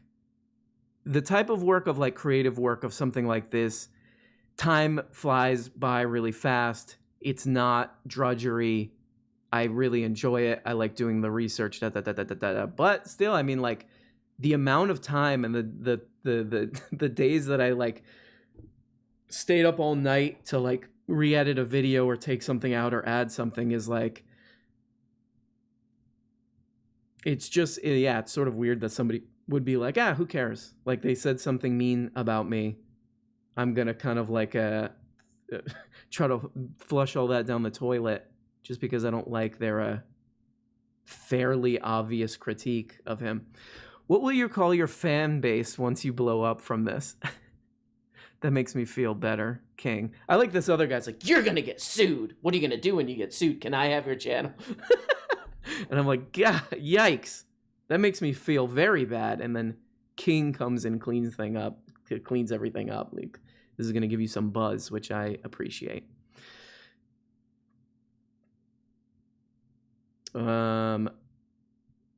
Arooners. Uber cars. But yeah, I don't know. That's just what I've been thinking about, is like, is that there is this thing on YouTube, and some of the I don't even like saying the word like left leaning or leftist or any of that, but just like content creators who I agree with, who are like kind of done with dealing with conservatives, and making fun of them and like all of this kind of stuff. They're like, whatever, people get it. But like, honestly, like, I don't know what's going on. Like, I don't know how to like to fix a situation where this kind of like thing makes sense to people like this, where you go and testify in front of Congress that your free speech is being taken away, and then you do this. I mean, it could just be that it seems like it's like a malicious thing, but with the posting of the email and all this stuff. But well, Joy Brown, hold on, I'll address Joy Brown. But yeah, like it really is like, I think that that these people who think this way like really are not interested in progress and interested in like a discussion or any of that. They really just want to kind of destroy. They kind of want to regress into a sort of semi-feudal, if they're rich, sort of thing. They want their free speech to be all over the place, and they want anybody who is not on their side to shut up. Make a few backup channels. I have everybody watching this or listening, please go and subscribe to the the podcast. If you just put in RM Brown into your podcast app, go and subscribe to it. I think that's one of the better ways to like have a backup, because it's like kind of a little bit off of social media. You know what I mean? So yeah, sign up for the podcast. Thank you for mentioning that, Joy Brown. That's one of the things I wanted to mention. And Joy Brown went like this. Joy Brown got in her Uber cars and reminded me while she was driving by, and then she kept driving, and here's what happened next. Yeah, Jeremy Wallace. They want like a... I mean, there is a type of like really... Like if you take the kind of like right-wingy conservative view of the world to an extreme, yeah, it does end up like in a Snowpiercer situation where it's like where like class and all that stuff is that stark, and of course like the people pushing it, the people really encouraging it and pushing it are at the top. Was that movie about Willy Wonka? By the way, was that the Willy Wonka sequel? Here's another super chat for you. Though you may not read it, I still love you. Oh, thank you, Primo. Stephen Primo, one of the cooler names and one of the cooler guys. Thank you so much. My heart burns like fire, but my eyes are as cold as dead ashes. Very good. I like how divided the chat is. Like, you're done for. Adam Carolla's gonna bury you. Like, there's that, and then there's like, hey, you might get a few extra views from this. It's like very, very intense. I was part of the No Comrades under 1K on Twitter. It was where a vast amount of lefties follow each other. The No Comrades. That's so funny. To get to 1,000 followers. Now my timeline is a hot mess of lefties hating each other. So they did this thing to kind of like all collectively get 1,000 views, and now they're just like fighting each other. That's hilarious. Would you kindly get a caller? Oh, sorry. Nixon, what up? Howdy. What up, Nixon? How are you?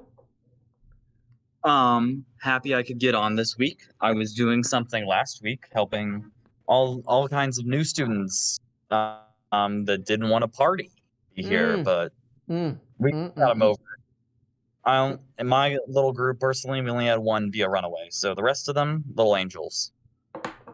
Oh my God, who are these kids?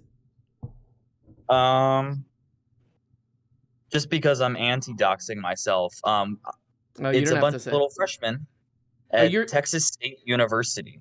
Oh, you're Texas State University, because that's definitely the university I go to, and not TCU. You're right down the street from me. You are right down the street from me, my friend. Exactly, and that's definitely where I am.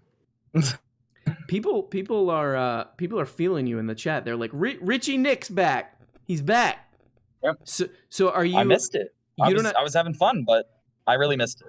You don't have to say this. Are you a teacher, or are you like a teacher's aide kind of thing? Oh no, God no! I'm a sophomore. No. Oh. I was just like a little counselor for the group. Be like, okay, little freshies, little freshmen. Mm-hmm. Very good. And it was very fun. So. All right. I made the person who was the counselor for me very happy, and I've also got some. But besides that, I've got some little things to talk about tonight. Let's hear it. Fire away. Well, for starters, my university could be doing a lot better with COVID. Oh God, what are they doing? Just say everybody's got their mask around their neck, or what? Hardly. There's no masks here. If you need a hint to where I really am, because I'm sure you forgot, it's the school that's too damn conservative. Oh my God. Oh my God. Oh my God. I know. I know. So you got the Texas gun girl wandering around. She's like, have they built a statue for her yet in her honor? That's the Kent State gun girl, but you know what, I will dox myself. My team will be playing them this Saturday and beating the poopy pants team. So very good. I just that's all I'm gonna say. I think every college campus should have like, you know, where the like conservative just one person. No, I've got a little story about that. This is gonna get me off topic, but just remind me if I'm running too long with time, okay? So hold on really quick. Somebody says they want ZIZEK. Let me just really quick. Oh yeah, it's Zizin. He's not canceled anymore. Are you here? I'm going to bathroom. What is it? What do you want? Yeah, I don't know. People just wanted to see what you were up to. I was actually going to bathroom. I was reading a giant book about Hegel while I was going to number 2, okay? That's a lot of information, ZIZEK. Yes, that's what it is. But anyway, I have heard you are having a bad time with this guy. He's from what, Joe Rogan? You are having a problem with Joe Rogan? No, I'm having a problem with some other guy. Yeah, whatever. What did you do this time, you piece of crap? I mean, why is it my fault, ZIZEK? Why do you go right to me that it's all my fault? You know what you do, you piece of crap. You do it. If someone was like, oh, that guy is doing everything wrong, all this crap, I would be the first to believe this because I watch your show and I'm like, this guy is probably the worst guy I've ever seen, I claim. Okay, that's really mean. That's really, really, really mean, Slavoj. Hey mods, can we ban him again? He's just gonna keep figuring out a way back in, but he is a really problematic guy. But anyway, sorry about that, Nixon. Go ahead. You were going to give fine. That was a complete diversion. When I first found your channel back in the spring semester, it was literally like the same, like maybe like 2 weeks after we had Turning Point USA people on campus, like a little stand show up. And that's when I found your muscular class video, and I thought it was the funniest thing. Because I got a bunch of pins from them. This was around like what, St. Patrick's Day, I guess? I don't remember. But I got a bunch of the stupid pins from them because I was like, these are hilarious. And such as a little one that says, "Kiss me, I'm a capitalist." That's a good. That's a good one. I'm pro-choice. Pick your gun. And some other ones, but my personal favorite was "Capitalism conserves," and then it was some kind of like greenwashing bullshit about how capitalism is actually doing good for the environment. Hold on, I gotta interrupt because Brian Carthens just said one of the funnier things I've heard in a while, which is RM Brown is funnier than Ian. Ian from H3. So in other words, I'm not nearly as funny as the real the real guy, Ethan. I had to think for a second. I was like, Ian from H3. I love these things, Richard Nixon. You always have like some kind of strange ephemera that's like very highly collectible, I feel like. Yes. And then I have a little guest for tonight. That's my other thing. Let's hear it. Before it's my uncle, I want to get him on. But before I get him on, I wanted to let everyone know Zeph Bezos is almost completely like, we almost reconverted him from Amazon Piss. He's almost a regular Flash clone again. So he may come back. Who knows? Oh my God. Okay. All right. But all right, let's get my uncle on. This is Uncle Yora. Uncle Yora, are you there? Howdy. Hi, Uncle Yora. How are you?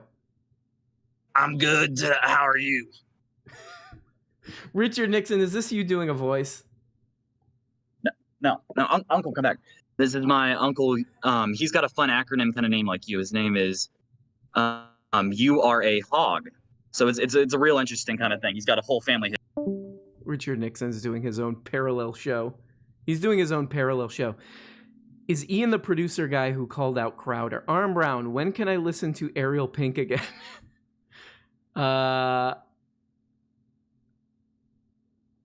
I'm gonna leave this to the chat. To be honest, I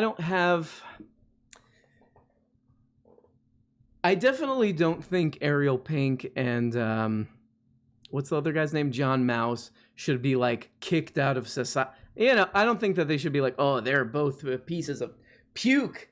They're both turds now or whatever. They both seem like pretty cranky guys. I mean, we're going back to a couple months. It's so funny because I think probably most people have forgotten about this by now. Like, that for a while, people were concerned about what Ariel Pink and John Mouse were up to. But in general, I guess it's sort of an interesting thing of like when an artist you like, you know, is their material undoable now? Like, is it like, are you not into it? But I definitely don't feel like, you know, like, Ariel Pink and John Mouse are bad people or anything like that. I just feel like those two guys like really live in their own bizarre worlds and are pretty cranky, especially Ariel Pink. I actually saw Ariel Pink in a bar once. It was a very like not crowded show that I went to, and Ariel Pink was just by himself drinking at a bar. People would like come up and kind of like say, hi, oh, hi, you're Ariel Pink. And he would just like kind of nod to them. So like, yeah, they just strike me as cranks, those guys. Or like cranky old men. Garlic bread, thank you for the 10 bones. Rarm Brown, you said nobody whacks it during class, yet this racist dude who sat, oh my God. This racist dude who sat behind me in high school jacked it during algebra too. I cannot allow you to change the narrative with this information. Holy granola. Holy mother effing granola. Garlic bread, are you sure? Because really, the dude who people spread that rumor about when I was in high school, that this dude was having, what do they call it in Great Britain, who was having a wank, quote unquote having a wank. Yes, in Slovenia we call this doing a pure ideology. Okay, everything with you is pure idea. I don't know. I'm just having a good time.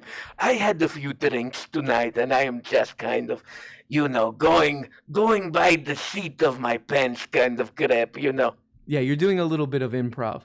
Yes, I just wanted to, say, you were talking about how people are doing this crap in the United States where they go up on the school board meeting and they say, oh, I don't want to wear a mask and all this crap. Yeah, that's like a big thing in the United States. Yes. In my country, Slovenia, what I have been doing is I go to these meetings and I say, we can no longer wear pants. It's kind of a joke. Okay. That seems like you're wasting the time of like local government. Yeah, but it would be funny. All these people by state mandate walking around in their underwear. This, I claim, is the true nature of my jokes and my comedy. Okay. You want everybody in like whatever town in Slovenia to just be walking around in their underwear. Yes, and I would say, this is my joke. This is the reality of my joke has been projected, because I went to that meeting and I complained and I was whining and crying, you know. Yeah, I do know. But I do agree with some of those people because it is fun. It is fun to go to some boring meeting, you know. These people are like, oh, what should we be planning for the school year? Should we be using blue notebooks or yellow notebooks? And they drone on about this crap for 4.5 hours. Yeah, a lot of those meetings are like that. It's just people, they just drone on and on about the petty crap. Yes, but it is fun to go in there and just kind of have a meltdown and to kind of mix crap up a little bit. You know what kind of crap I am talking about. Yeah. You think that's kind of what people are doing here in the United States? They go to these school board meetings and these town hall meetings, and they kind of have a freak out about wearing a mask or getting a vaccine? You think they're just kind of like having a good time? Yes, this is a good activity for me. I have a few drinks, then I go around corner from the bar to the city hall, and I say, I don't want to wear I think my tank top, everybody should have to wear a tank top or some crap. Everybody should have to wear a shirt with my website address on it or some crap. Okay. Yeah, you're going to have to work on those ideas. Yes, I don't know. You get what I'm talking about. Anyway, bye-bye. Okay. Then he just leaves. That's sort of his vibe, is he just kind of says his thing, and then oh, there he goes. There he goes.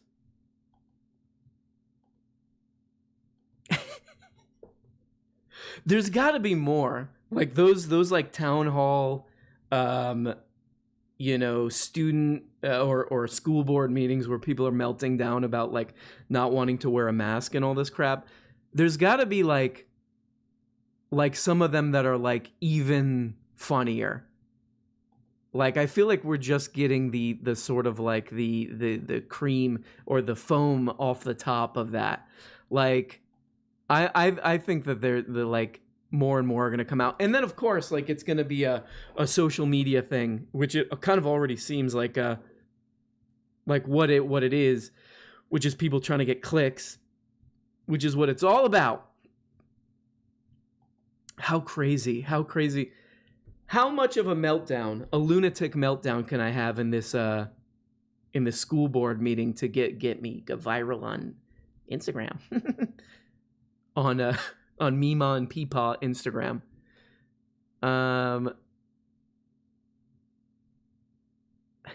Let's look at some of the comments. Somebody's saying Lukov is saying that the word wank might be flagged on YouTube. Brian Yolen, love your show. I am on the West Coast and listen while I'm flushing my morning toilet. Keep it up. I love you. Oh, Brian. Thank you so much. Flushing my morning toilet. I hope you are literally while you're doing this. You have to like turn the YouTube volume up really loud over that. A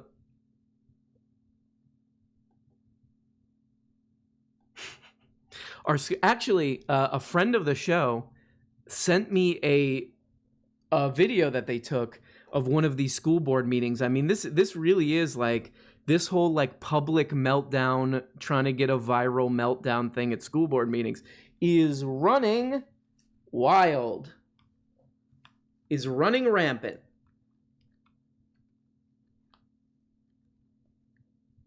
It's truly running rampant. I mean, it's like, it's not just these viral ones. It's like in every town, in every city, it seems to be like people are just going to these school board meetings to kind of like let their inner demons out and let their inner performer out. Like the Miss California thing where she's like, I'm about to go off. Like really just like hamming it up for the people who are filming it with their phones. Hogmania is running wild. Let me see if I could do a Hassan. Hogmania is running wild, brother. School board meeting can't stop, brother. Dude. Oh my God. That's my Hassan. Hog wild mania is running wild, brother. School board meeting can't stop it. Oh my God, dude. I don't know. That's like my weak attempt at a Hassan. Oh my God, dude. Oh my God. He does a lot of that kind of stuff. I want to get like a dead on Hassan impression so I could just like that's going to be the real like lawsuit that I get into. Oh, there's some dude pretending to be Hassan. Like I put like a pillows in my sweater so that I look like I have giant shoulders, and I'll just be like, "Oh my God, dude, no, you know." But I'll actually practice it so that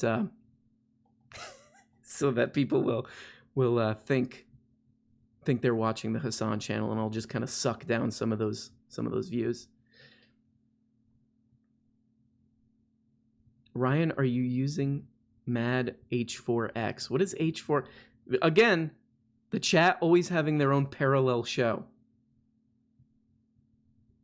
Bro tip. Bro, what are you talking about?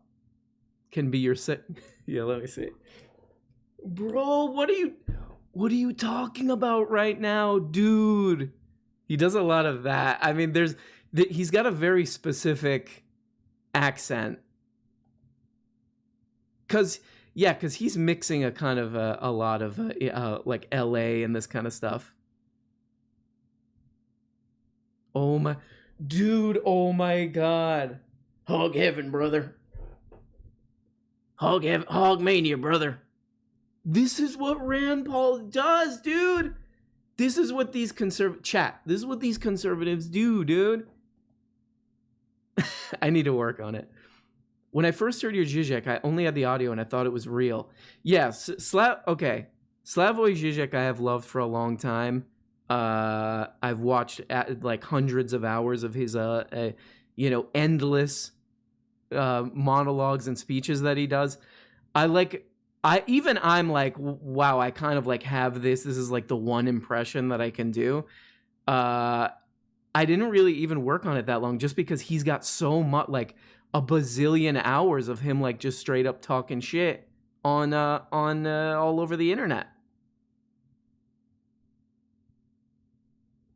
Bro, oh my God, bro, no, oh no, brother, hog heaven, brother. Okay, chat, do we need to do some theory right now, chat? there's a sort of a lovable whininess about his. Oh no, dude. That's like kind of his.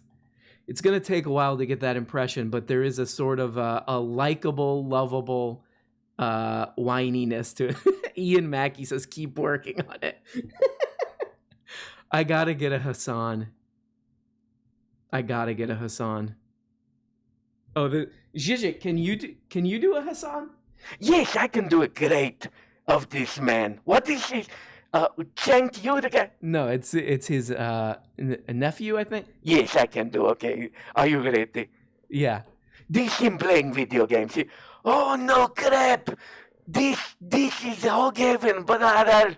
Oh, these conservatives, they do everything bad, you know. Also, a lot of these porn stars like to message me on my chat. Okay, that's not bad, Slavoj. If it's bad, you can just say. Okay, it's not good. Hey, that hurt my feelings, you piece of crap. Okay, you said you wanted honest critique. Jeez. Man Meat Rana, thank you so much for the 199 bones. Thank you so much for the 199 bones. But yeah, like the ZIZEK, the ZIZEK thing is literally just, I think it's like because I want to learn how to do a Werner Herzog impression, and like just there's so much crap. I mean, there's just so much video of him that it's like you could just kind of like let it sink into your brain, and you'll get the impression, I feel like. Let's take a quick Discord from Iridescent Peasant. Are you there? Are you there? Hello. Welcome. Please turn your radio down. You know, like old-time radio. Yeah. You listen to that kind of stuff? Yeah, I like a drive-time old radio where they're like, let's do the toilet song. And it's like 8 a.m. You drive to work. It's like, let's do the Monday toilet song. And they're like, oh, Monica Lewinsky, she's bad. We still talk about her. And what is the Mike and the Mad Dog? What does the Mad Dog have to say about this crap? Wow, you are really into like talk radio. Yes, I like to listen to. What does this idiot have to say about LeBron James or whatever crap. Okay. Wow. Slavoj Žižek, a big fan of American sports talk radio. Iridescent Peasant, are you there?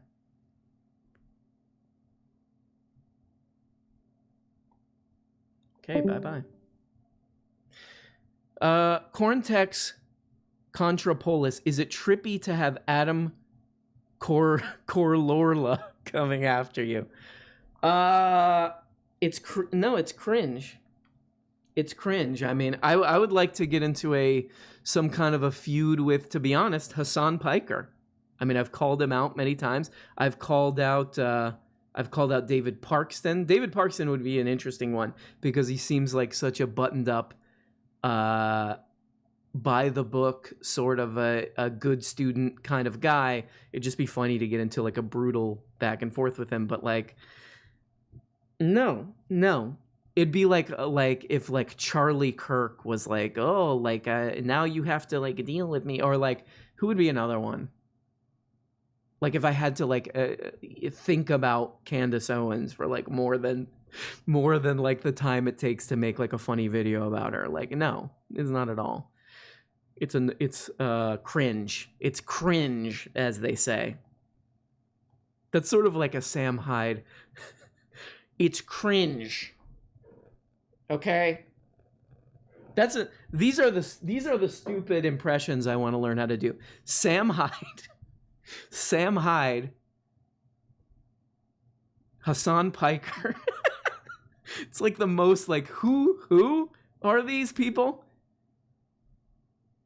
Maybe if anybody can come on and do a Matt Christman impression, that would be kind of funny. They don't know. Like that, something like that. No one knows. It's all fake. No one knows. Like something like that. He gets like really into it a lot. Once said the most annoying thing about David Pakman was that his room is probably super clean all the time. I thought that was pretty. I mean, I really do feel like David Pakman is like a Marie. What's that lady's name?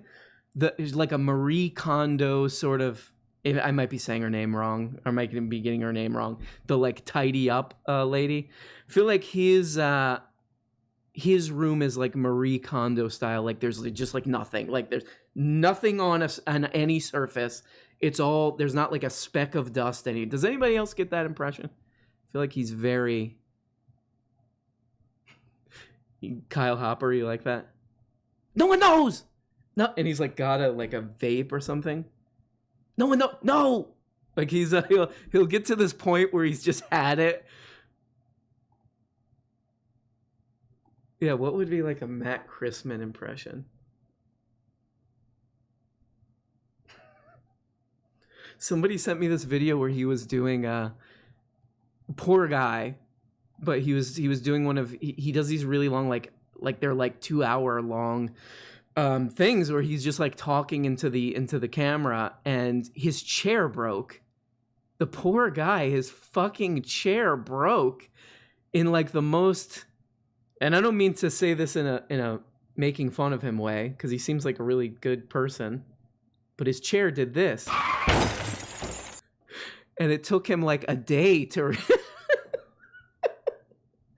It took him a long time to recover, because honestly, if this chair broke, it wouldn't just like be funny and go on like the cringe compilations that I already should be on. It would knock down like a green screen background, and then it would just reveal everything behind that. So I think Matt Christman might have got off easy with his.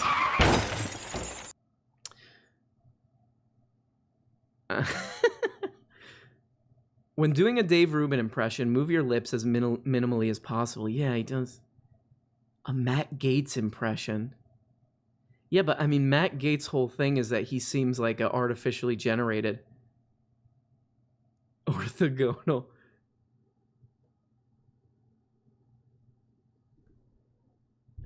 And he does like this kind of stuff.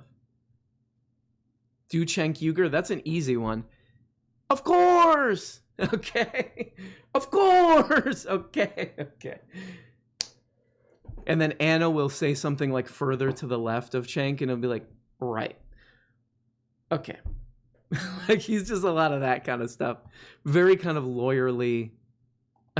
Okay, guys. TYT subscribe, guys. Anyway, Rand Paul, TYT subscribe, guys. Okay. Of course.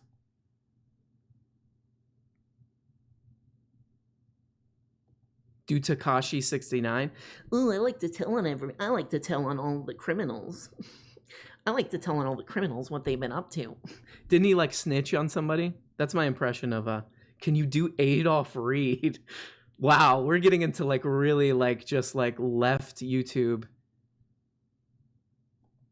No, I can't. Like Adolf Reed does have a very specific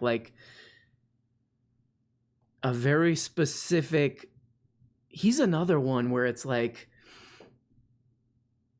he's another one where you can't like just be listening to it in the background. You're gonna totally not know what the fuck he's talking about unless you like sit and listen. Unless you sit and listen to him, because he's not doing what I do and like jumping all around like the Jim Carrey mask, smoking kind of thing. He's like he's really carefully choosing his words. Can you do the other Adolf? Wow. This will be Adam Carolla's Reddit page tomorrow. Look at this guy. He was doing an Adolf Hitler impression. This is the guy being mean to me. Doing Adolf Hitler impression on a live stream. Great. Good for him. You cool, bro. LOL. Thank you, Stephen Warren. Thank you so much. Let's take a Discord communication. Rat Prophet, are you there? Yeah, I'm here. Hey, what up, Rat Prophet? How are you? I'm pretty good. I just got a text back from the Dan Crenshaw campaign. I can go to his youth summit in Houston. Really? Yeah. No. Yeah, I got a text from Jaslyn on the Dan Crenshaw campaign. Are you gonna go? Yeah, I plan to. Will you please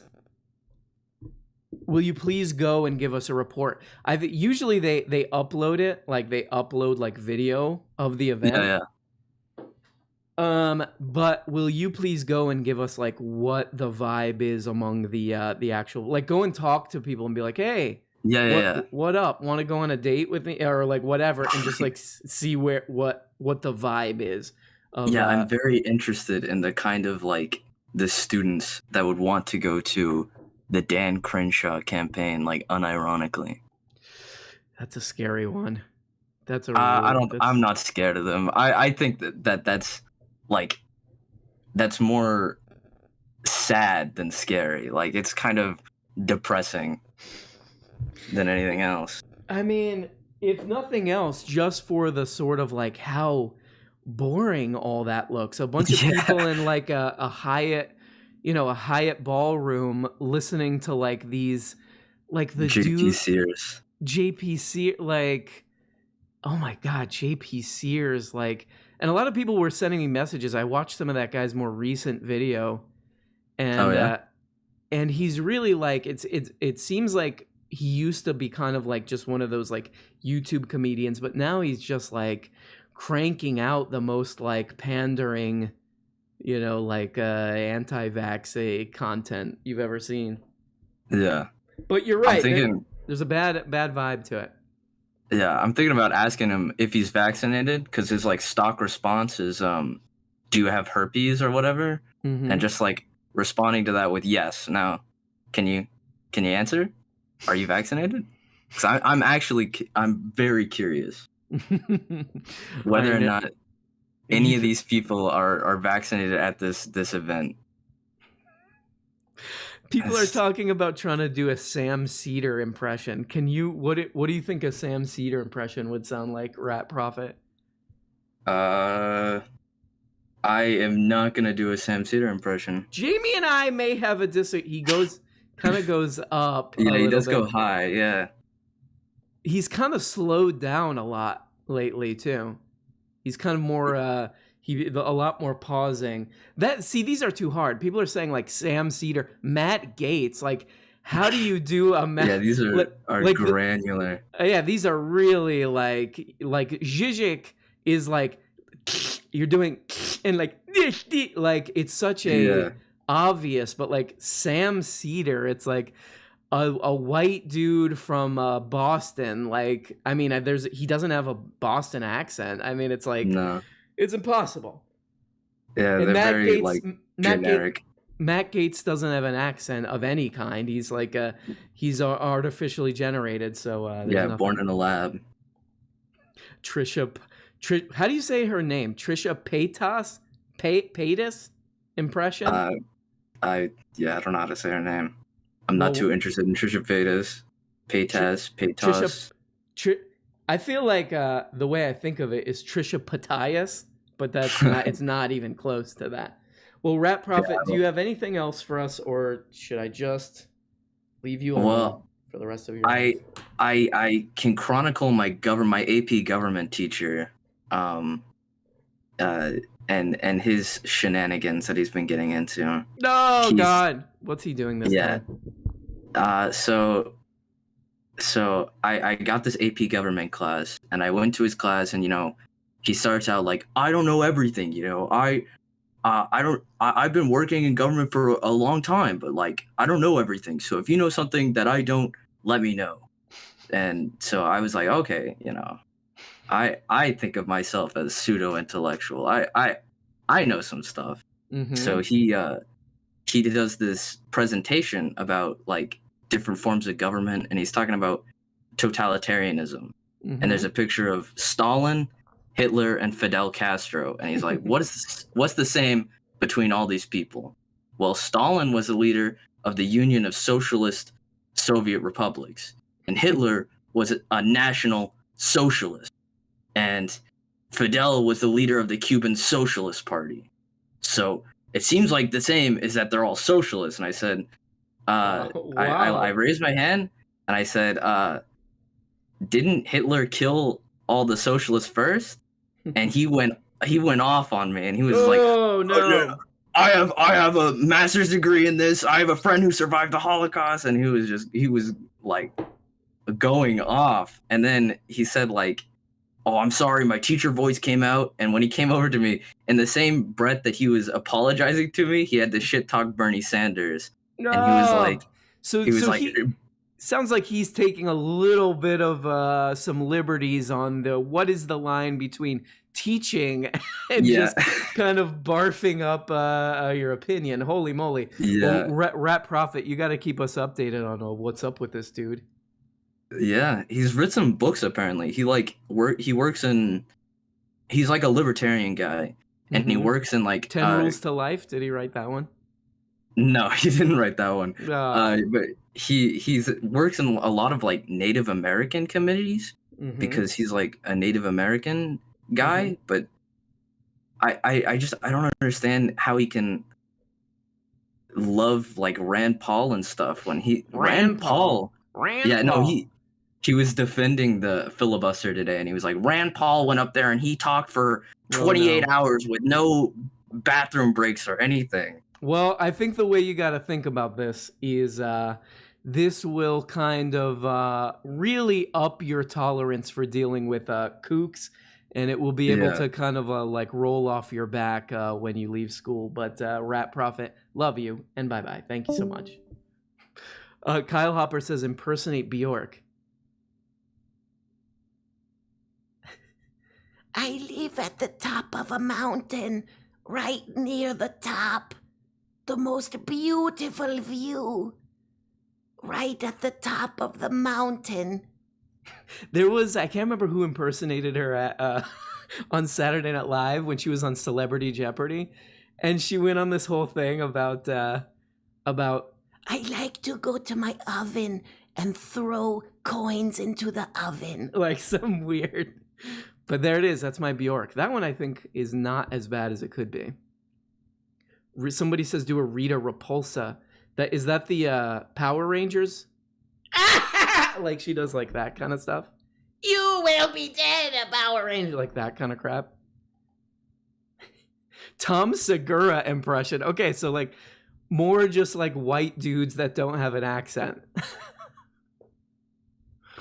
Oh my god. Conor McGregor impression. I really like the Irish thing. I am Conor McGregor. Like I can't. It's one that's just like I just don't have it. Your Bjork sounds like Greta Thunberg. You are disgusting. You are not. What did she say in that thing? You are taking away my future. And now I will sing about it.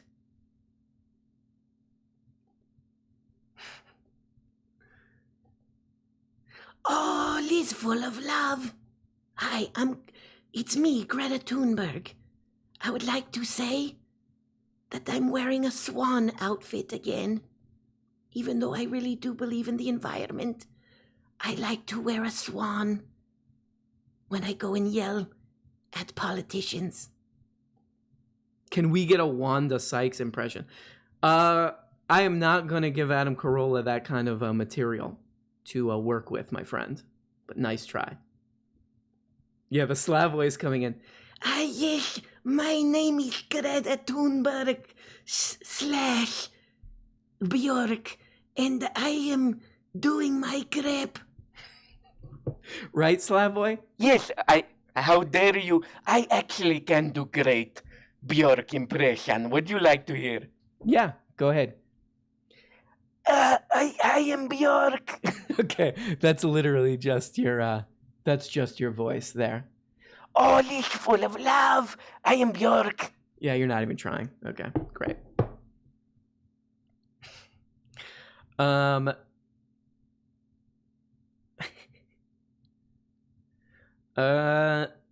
Seinfeld or Larry David? Larry David. Easy. That's an easy one. Seinfeld's kind of going into Carolla territory. I'm just kidding. Seinfeld just like seems like a guy who's been famous for too long, and he like can't stand like people criticizing him and stuff. Greta Thunberg.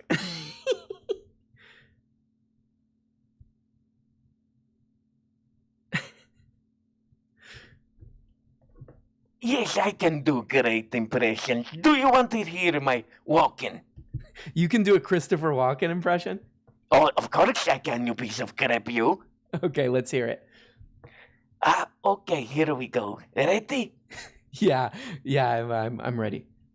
Oh, this watch, this goes in your father's ass. Okay, your impression is all your impressions are just you doing your own voice.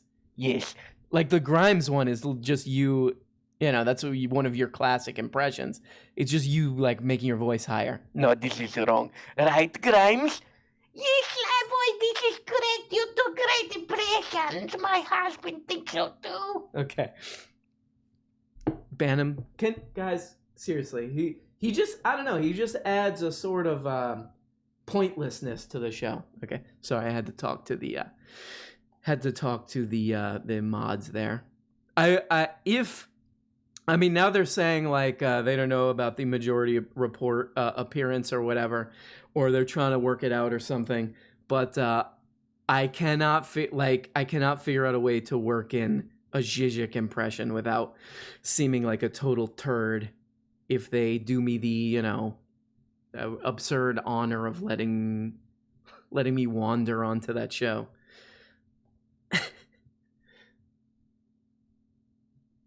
But is anybody in the chat or watching this? Do we have any people who are dealing with this hurricane crap?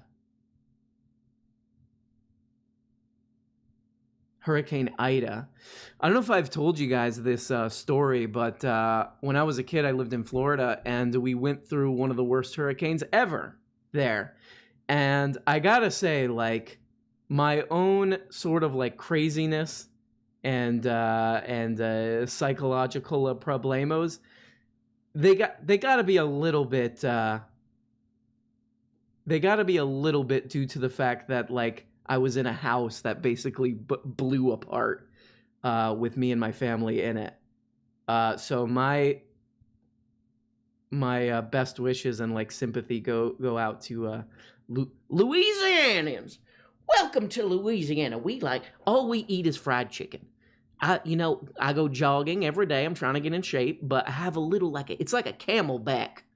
You know those camel? It's like a camelback, but it's called a fried chicken dispenser.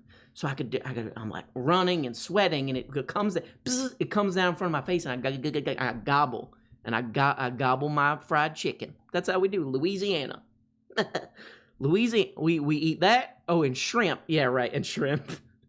I just think of Popeye, like Louisiana fried chicken. I got my shrimp dispenser. I do say I got my shrimp dispenser. I got my shrimp dispenser while I do my jogging. This is my like horrible Louisiana. When I eat my fried shrimp, when I'm doing my jogging, I'm sweating. I get all that fried shrimp in my mouth from my fried shrimp dispenser. That's a good gumbo. They're just giant crayfish that walk upright. Chicken gumbo, fried chicken gumbo. It's a weird thing that I eat. Play the banjo. This will be just the. I honestly think that would be like the chat would just love that if it was just like, welcome to the all soundboard request program, and nobody's conversing. There's no like kind of topic. It's just like banjo. Richard Wolf saying weird. Richard Wolf saying it's disgusting. The crash sound, Uber cars. Like it's just a schizophrenic, like people just barfing these words up. This sounds like Chrisman's impression of Creoles as Clay Higgins.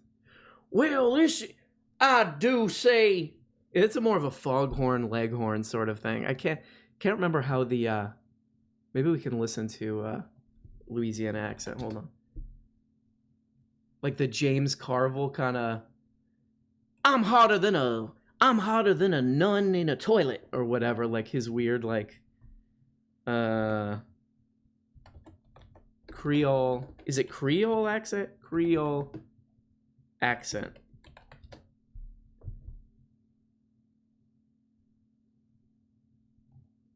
Here we go. Introducing 48 square centimeters of 2% cash back. You're gonna get a earning strike on this potential. one? This is the card built for. Oh my god, these ads. Oh my god. I'm not interested in a Wells Fargo card. No, thank you. Mississippi. I know I have an accent. Okay, New Orleans, here we go.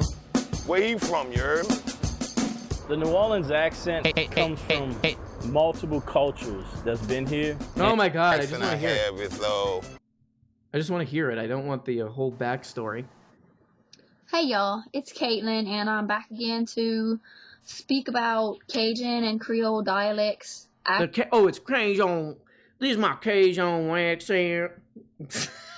I need to. That's the Hassan, and that one I need to work on. Tony D.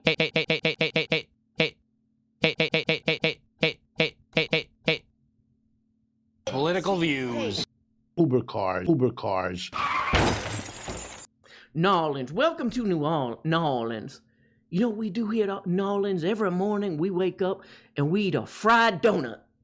We eat a deep fried donut. It's double fried. And then we have a deep fried shrimp. And then we pass out for a while. We see stars and pass out for a while because of how heavy that crap is. And then we wake up later. And then we go and we be part of a marching band.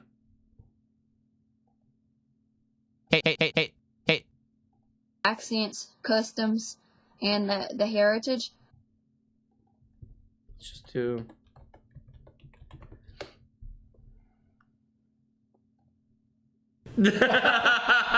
Oh my god. He did that. What about Cajun Man, the Adam Sandler character?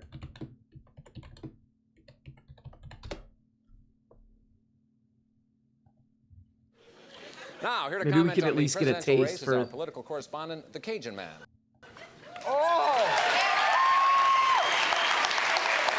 Maybe if I just do audio, I won't get in trouble. America votes for its president. Election. Okay, so it's all like, oh, I'm Cajun. Okay, great. So yeah. Oh, I did want to talk about sort of like, I guess what's going on, because honestly, I don't know, like, the YouTube channel could, I mean, if I'm having a hard time like streaming even and stuff like this, who knows what's going to happen to the YouTube channel. So I do want to say that, yeah, again, if you can go subscribe to the podcast, I'm going to upload a bunch of different crap there. But also, like, the YouTube process for kind of like dealing with crap like this, of getting strikes and copyright and all this stuff, is very like, it's very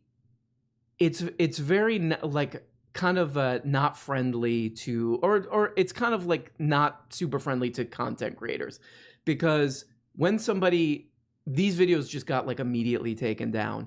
And so what you have to do is you have to counter it. You have to say, no, like, I'm not doing anything illegal. It's not like against copyright. And it's a very, very, Ethan Klein talks about this, but it's very, very intimidating. It looks like you're like getting into some like weird contract or something, but you're not. You're supposed to do it, But basically, I have, what is going to happen here is I have 14 days about, and within those 14 days, I either have to be sued, or, which I don't know what I would be sued for, or the videos go back up. Now, like, the question that I'm asking myself is, like, if this hurt somebody's feelings, then man, I know it's like whatever. It seems like a bitch move by me, but really, if it's that bad, do I put these back up and I'm gonna get more strikes and more complained, or leaving them? I have no idea. I have no idea what to do. I'm a common idiot who just wants to have a good time on YouTube. But that's the thing. For the next like 14 days, I'm just waiting to hear back from YouTube on is this strike gonna be removed? It's a very like stressful, annoying, intimidating, and generally shitty process that YouTube really doesn't want to have too much to do with. They just want to be like, not our fault. Not our fault. We don't want anything to do with you. You go deal with not on us. Not on us. But at the same time, you know, I would recommend watching some of those like Ethan Klein videos where he's in the midst of all his crap that he went through. Is people abuse that crap all the time. Like I kind of went down like a little bit of a rabbit hole looking at how like people sort of like they'll do copyright strikes on people's channel and then like kind of blackmail them. If I'll remove the strike if you give me like $5,000 has been done. People do it just because they like don't like the content in some cases, but it's like it's such a like abused thing that like you know, it's like a shame that something that, you know, in general, like a lot of people use as like a thing to be creative are you know, have to you know, get these sort of opportunists who do this shit. I feel like this is having an attorney send someone a cease and desist letter. It's just meant to intimidate. Yeah, exactly. But that's not the most of my concern. I mean, like the thing is like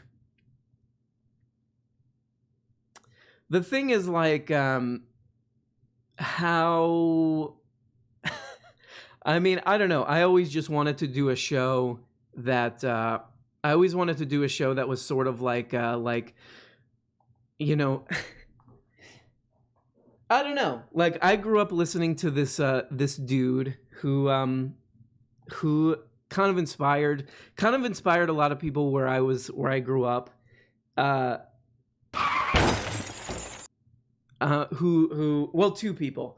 One is this guy Neil Rogers, and another guy's Phil Hendry. And Phil Hendry would do like, he was like an OG troll, and he would do like a voice. He would do voices that would say like kind of like what I do. Like he would, he's like the guy who I steal from that bit. He would do like voices of like Karens and stuff, and he would like he would just say like super offensive stuff that people would call in and get mad about. He still does stuff. You could check him out. But another guy was a guy named Neil Rogers, who was like he would totally be canceled now because like he did a bunch of stuff that is like, it's very like old school talk radio. But he was a older Jewish gay guy, openly gay, out of the not closeted gay guy in the. I mean, he was doing radio, like sports radio in the 80s, a place where it's like that was totally taboo to be like openly gay. But he was just like this super irreverent guy who like talked shit on everybody, and was it was a sort of like everybody got the kind of vibe of it, that it was just like everybody kind of like talking shit on each other and like calling out bullshit and all this stuff. And yeah, I don't know, there's just something inspiring about that kind of stuff, is especially also like he was even before like Majority Report and all that stuff, very anti-war and anti-Bush and all that stuff too. But so anyway, I mean, it would not fly today because so much of his stuff is kind of like really, really offensive and like I would say not good. But in general, I don't know. I'm going off on a dude who nobody knows about or cares about. But like, I don't know, just the vibe of like people being able to like to talk shit when someone else is like being shitty is like, seems like an obvious one, but not to everybody, I guess. Challenge Adam Carolla to, it's so cringe. I mean, why can't it be in a thing with like Noam Chomsky? Didn't like Bad Faith get into a thing with Noam Chomsky? Like, why can't I blew it. I should have started shit with Noam Chomsky. That would have been way more. There would have been way more substantive. That would have been way less cringe.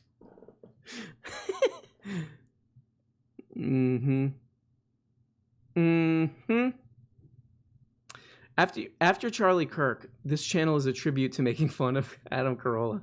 Oliver Stone's talk radio was based on that guy, I think. On Neil Rogers.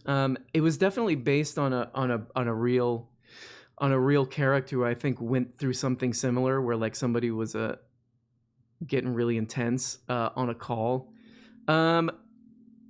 Oliver Stone, man. There's Oliver Stone's, that is one of the most hit and miss, hit or miss dudes. He made a sequel to Wall Street called Money Never Sleeps, I think. Does anybody remember that movie? I don't know why that movie happened. COINTELPRO killed Chairman Fred Hampton. COINTELPRO, yeah. We were talking about the FBI MLK stuff. It's a crazy history. I heard Pac-Man wants you on. Oh man. You know what though? Hold on. I got a cramp. Got a cramp in my leg. I gotta walk it off. But what if Pac-Man does have me on, and then he goes through my content and he's like, you're saying I'm addicted to, for the past 6 months you've been saying that I'm addicted to Blue Chew. I changed my mind. I changed my mind. I don't want you on. Imagine being just a David Pakman. You know, this totally... I am... Do you guys saw? Yeah, I am. Well, I just ruined the mystery there. I am wearing pants. Cause I spoke too loud for a second, and that caused a cramp in my leg. Okay, let's listen to Cajun Man. What do you think about the candidates? No Harry Truman. Well, Cajun Man, do you think you could do better than these guys? Without question. Really? Well, what would be your game plan? Legalize prostitution. Interesting. Wow, Cajun Man, imagine if you were president. You get to live. What were these bits on the old SNL? Oh, talk radio was based on Alan Berg, right, who was murdered. Yeah, okay. Was it the dude? So Alan Berg was murdered by the dude who called in. Great. It's very inspiring as a as a content creator who's being harassed. Oh, yeah, no, there's a long history of people being killed by crazy people out there. Uh-oh. I made a huge mistake. Man, who thought those Loveline perverts would have ended up being COVID deniers and right-wing chodes? Oh my god. Look, I mean, what are you gonna do?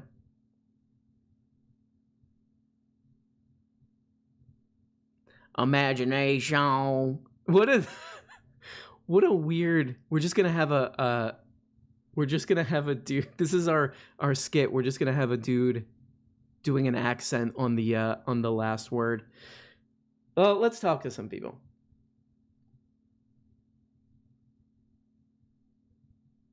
Let's talk to some people.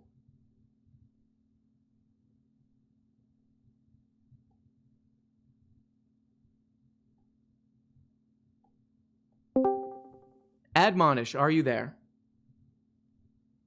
Oh, I skipped somebody. Admonish, what is up? Hold on, let me mute in the background. How you doing, man? What is up, my bro? Admonish, what do you got for us today? Not much. I was actually live watching the Majority Report when some of the live chats were talking about the Carolla situation. Mm-hmm. What were they saying? Oh, well, somebody said you had to get on Friday. Hell yeah. I think that's like a possibility. I think they're still trying to like work it out. So I'm not like that would be a dream come true. I literally have like signed Sam Cedar DVDs. So like that would be a dream come true to be a guest. But it's one of those things where it's like I'm not gonna like get invested in it. You can't have your heart broken again. There we go. Exactly. I would be, because it sounded like, you know, I heard the stream too, and he was like, yeah, we should. It's funny too, like we should get that guy on. It's funny hearing flippantly, yeah. It's very funny hearing yourself described as, yeah, there's some guy out there. Oh, I don't know what this idiot does, but yeah, we should get that guy. That vague entity out there will be some good content to fill some time with. Have This is access sort to of the vibe I get, but I'm because I would say there's a pretty fair chance that it won't happen, but it would be like I'm feeling pretty bad about this, to be honest.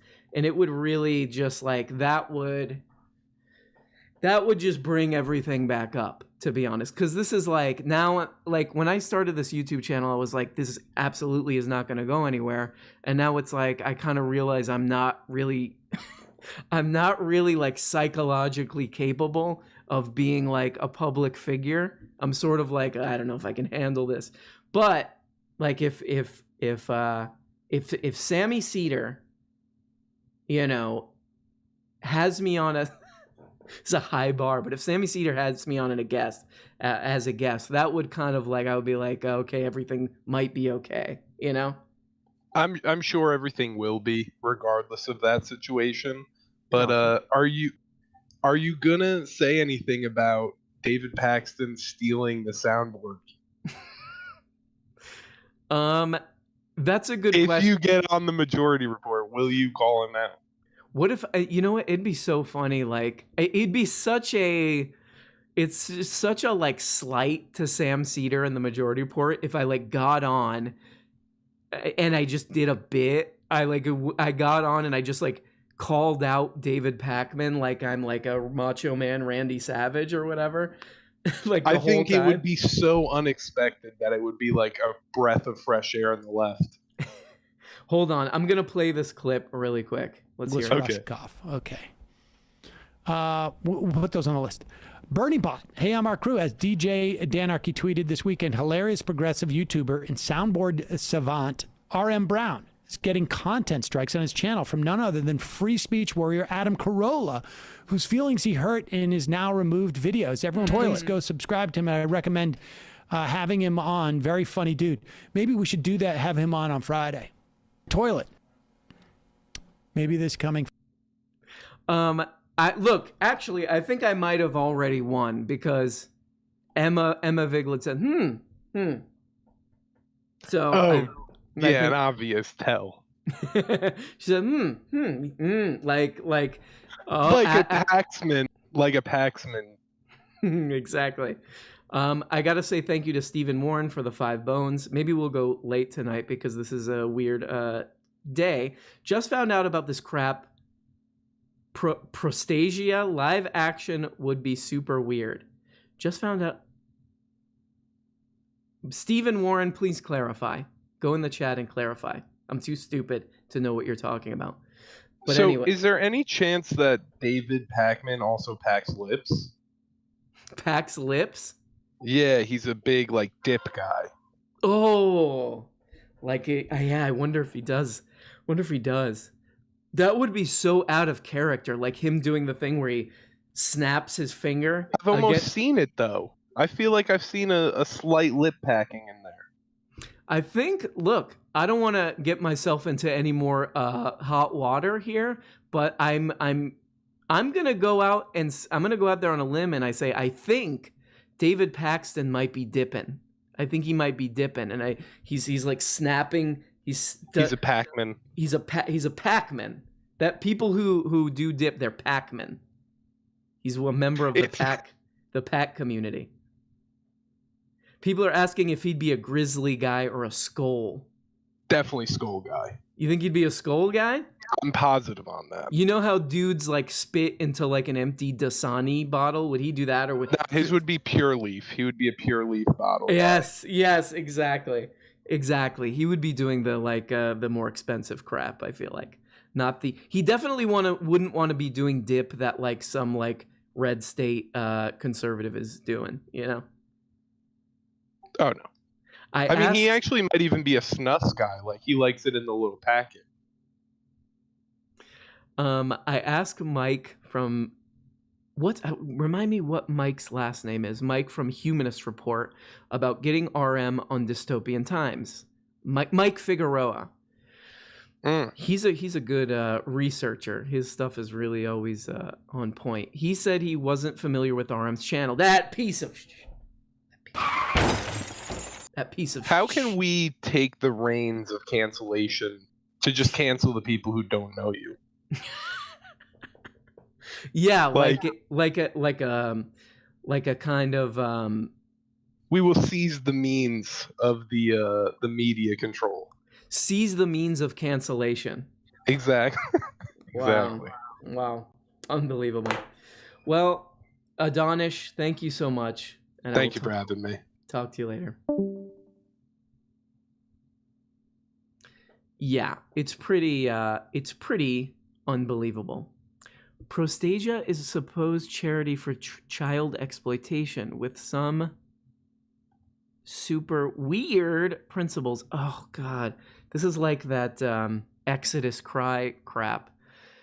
I mean, come on with that. Like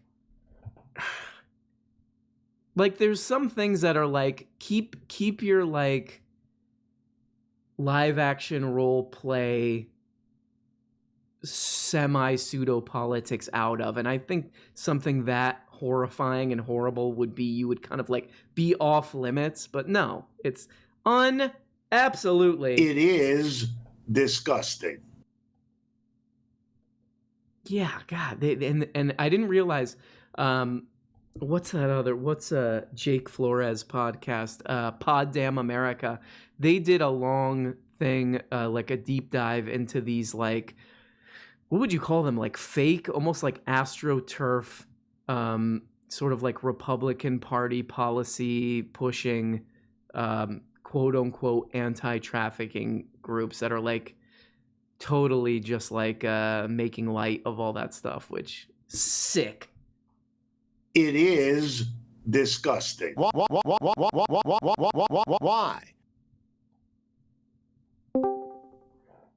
Cheekersby, are you there? Yeah. Uber cars. Have you gotten into your Uber cars lately? What's that? Have you gotten into any of your Uber cars lately? Oh, Uber cars. No. You see, like the school year just started. I'm not going to be doing any Uber cars for a while. Oh God! Come on. Yeah. What are you gonna do? Yeah, You're just gonna ride your bike, or what are you doing? Yeah, I mean, I just don't leave school really. I'm just here, and I go home. I go to school. I coach, and I go home. Man, life's pretty predictable, pretty Uber boring. Cars. No Uber car crashes for me for a while. Oh God! I'm so sorry to hear that. Wait a second. The Deacons, friend of the show, the Deacons says he's banned from Uber. Deacons, if you could get in the chat and tell. Oh, he's already in here. Okay, so Deacons, we will talk about what you did exactly to get. I'm sure it's something disgusting. He did. You know what? He did what that poor kid in my high school got accused of. He was actually doing that in the back of Uber cars. I was gonna go with the vomiting, but you took that in a completely different direction. I took it in a pretty decrepit and disgusting direction. And Deacons, what if both like it turns into like Adam Carolla just like goes after me, and then the Deacons is like, he said I was jerking off in an Uber, and then like he sues me. It's just like, oh God, it's coming from every. Uber's gonna get involved. Their lawyers will be there. Well, Cheeker, how do I say your name correctly? Cheekersby. Cheekersby. You can just call me Cheeks. Uber is fine. Cars. For short. You know. Cheeks. Cheeks is that's a good nickname. It's good. It's a good one. I like Classic. that. That's like almost like a Dick Tracy character or something. Hey, look, it's Cheeks. Cheeks Malone. My wife's over here cackling on the floor as you're saying Cheeks on stream here. Cheeks. Maybe that'll be a drop. Oh, Uber cars. Oh my God, I don't know that I can handle that. I'd probably have to unsub. I'd be too starstruck. Well, Cheeks, I'm really glad and happy for you that you're just having a kind of a nice, quiet life where you don't have to deal with lunatics. Oh, I don't know about that. I'm from. So I actually was going to talk a little bit about some lunatics from my home state here. Oh. Missouri. I don't know if you're familiar with like the whole Missouri governorship situation, but there's a pretty disturbing but also slightly hilarious videos that can be made by this guy Eric Greitens. Are you familiar with that situation at all? Oh, that name sounds familiar. So he resigned as governor. He was this big time Navy SEAL, like young guy, like up and coming Republican, got elected. Everyone was like pegging this guy to be like a huge like future Republican candidate. Mm-hmm. And then he got into this huge sex scandal where he was photographing.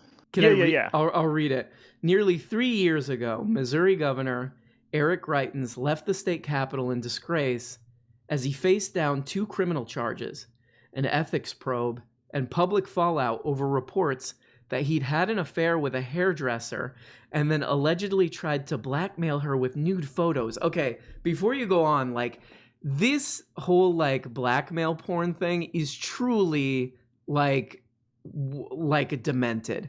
Like there are so many like demented uses of the internet and demented sort of side effects of the rise of the internet and all this stuff and smartphones and all this crap. But like the would you ever even, would that even ever like glimmer into your brain to be like, you were mean to me or whatever, I'm gonna show pictures that you trusted me enough to send of yourself nude, like to the public?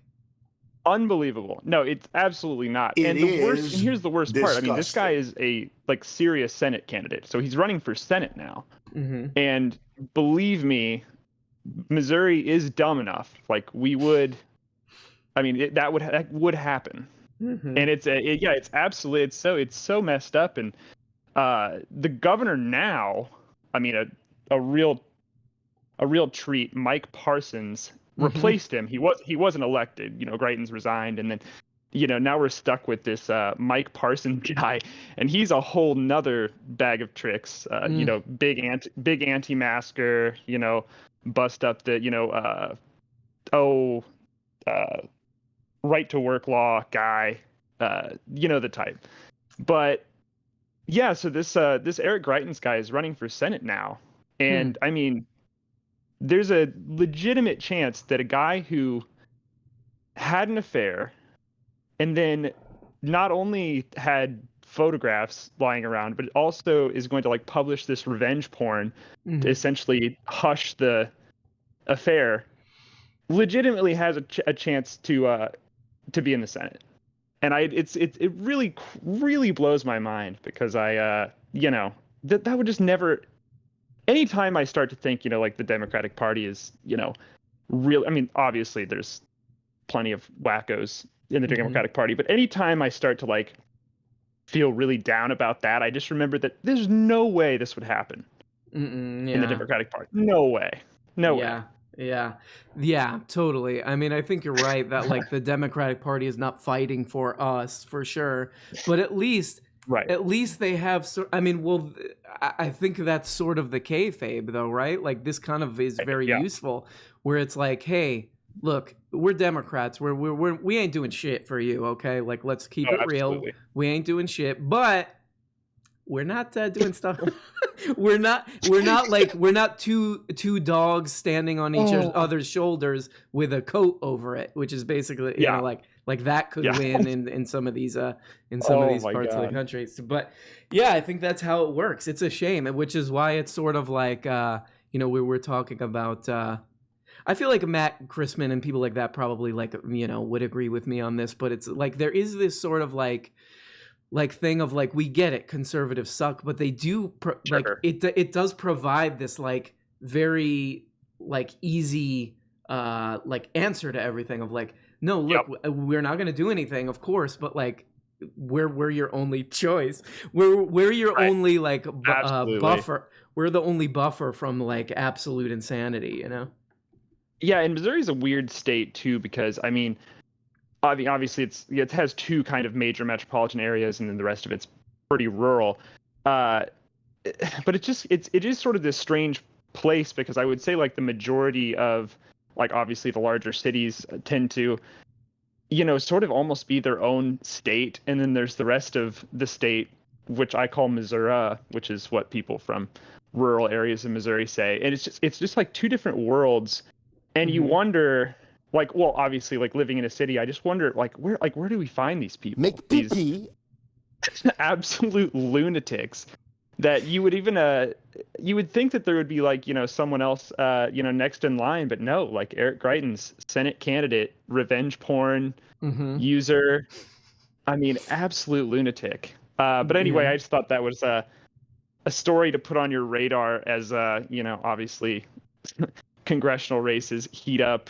He might be a lunatic you can follow and have. Well, I mean, if he's a Republican, we can definitely like, despite whatever crazy controversy he's in. I mean, at this point, we can assume that like all his policy stuff is going to be like critical race theory is a trans communist for secretly hiding in your trunk from China. So, well, there you go. Yeah. All right. That's what we got. Well, Cheeks, please call back soon, and I will talk to you later. All right, thank you. Bye-bye. I guess we'll go super late. We'll go the full rest of the crap of the hour.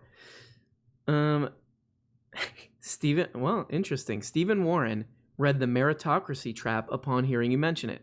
Wondering if you could go over some of the most memorable parts of the book. I have it right here. Have it right here. The Meritocracy Trap, how America's foundational myth feeds inequality, dismantles the middle class, and devours the elite. I mean, the point that stuck in my mind from him, he's a teacher at Yale, I think, is basically like, look, like me, I respect people who work hard, and like I respect people, like we were talking about Hassan, who made a bunch of money streaming for 20 hours a day or whatever crap he does. But there's a logical flaw with thinking that there can be pure meritocracy, because as he points out in this book with a whole bunch of data and information, because he's some kind of a Yale egghead, I think he's actually a law professor, from what I remember, he says, for anybody who doesn't know what I'm talking about, we're talking about a book where a guy basically says meritocracy is a myth. There is like a fundamental flaw in the logic, which is that even if you start from nothing, like you bootstrap yourself up to being wealthy, then your child is going to have the advantage of that wealth, which is getting into better schools, as we saw with an extreme case of that college admission scandal and all that crap. That's like an extreme version, but there's a lot of other stuff that we don't consider, like the ability to get tutors and the ability to have the time to spend with your kid, and all this stuff renders the idea of meritocracy very hard to believe, I would say. So the other thing he says, which I think is an interesting thing, which is why it sucks that we have to argue about stuff with these right-wingers about like whether or not you should drink a toilet cleaner, is that there is like, we could have an interesting argument about like how much quote unquote perceived or whatever meritocracy there should be, right? Like how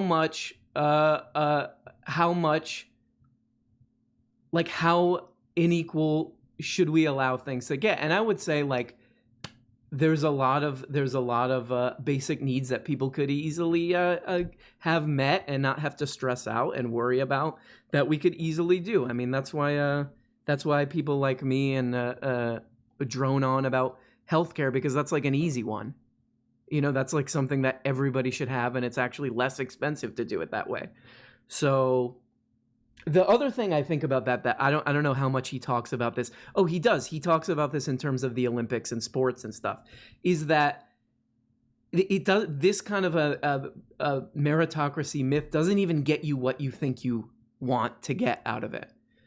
He gives the example of sports, which is basically that you have people who destroy their bodies to keep up with other people who are destroying their bodies in sort of an arms race.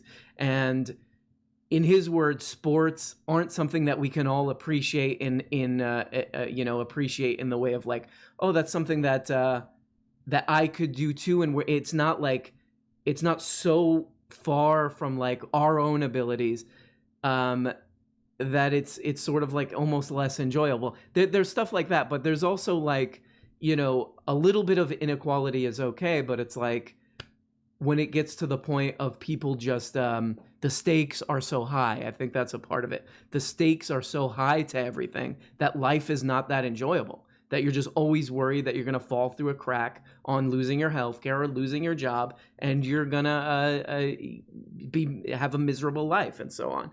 And that's something that I think we could take care of if we let go of that myth and worked more on making sure that everybody has what they, basic needs and a high quality of life, rather than, oh no, we need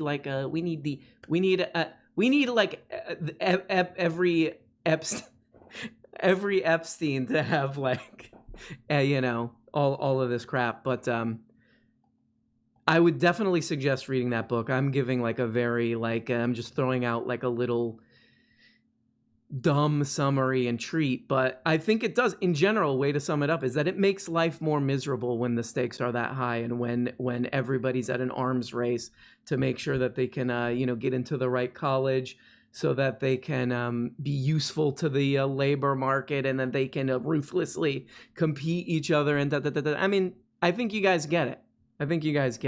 And that's really at the root of the meritocracy argument. It's basically a go F yourself kind of argument. Oh, shoot. Sophila, are you there? Sophila. Why? Sophila, are you there? I really want to talk to Sophila because I don't think you have ever been on the Discord from what I remember. So I really wish... Can you hear me? Got you. Yeah. Sophila, have you been on the Discord before? Or like, have we talked on Discord before? Nor. Okay. Then my decrepit boomer brain can't file away and like remember everybody. But Sophila, can you give a shout out to your work? Yes, thank you so much for that, by the way. I'm an R&B artist. I release music on Spotify and on Apple Music, on SoundCloud and stuff. And yeah, I actually have a song coming out September 3rd, so this Friday, with a music video. Hell yeah. So it's SOFILA. Yes, sir. Hell yeah.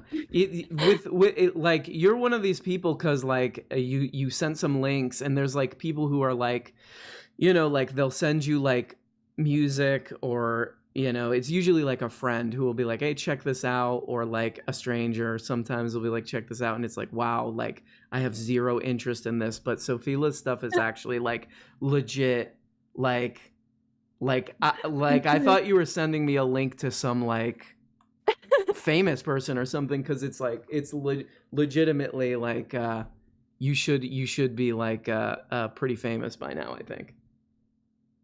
Thank you so much. Honestly, I think the same about you. And I've been watching your stuff for so long. Like, I lived at one point with my Republican grandparents, and like to cope, I would just binge your videos like every day. And yeah, like I don't know. If what I do reaches touches one life, then that's what makes it all worthwhile. Thank you very much, Sophila. That's very nice.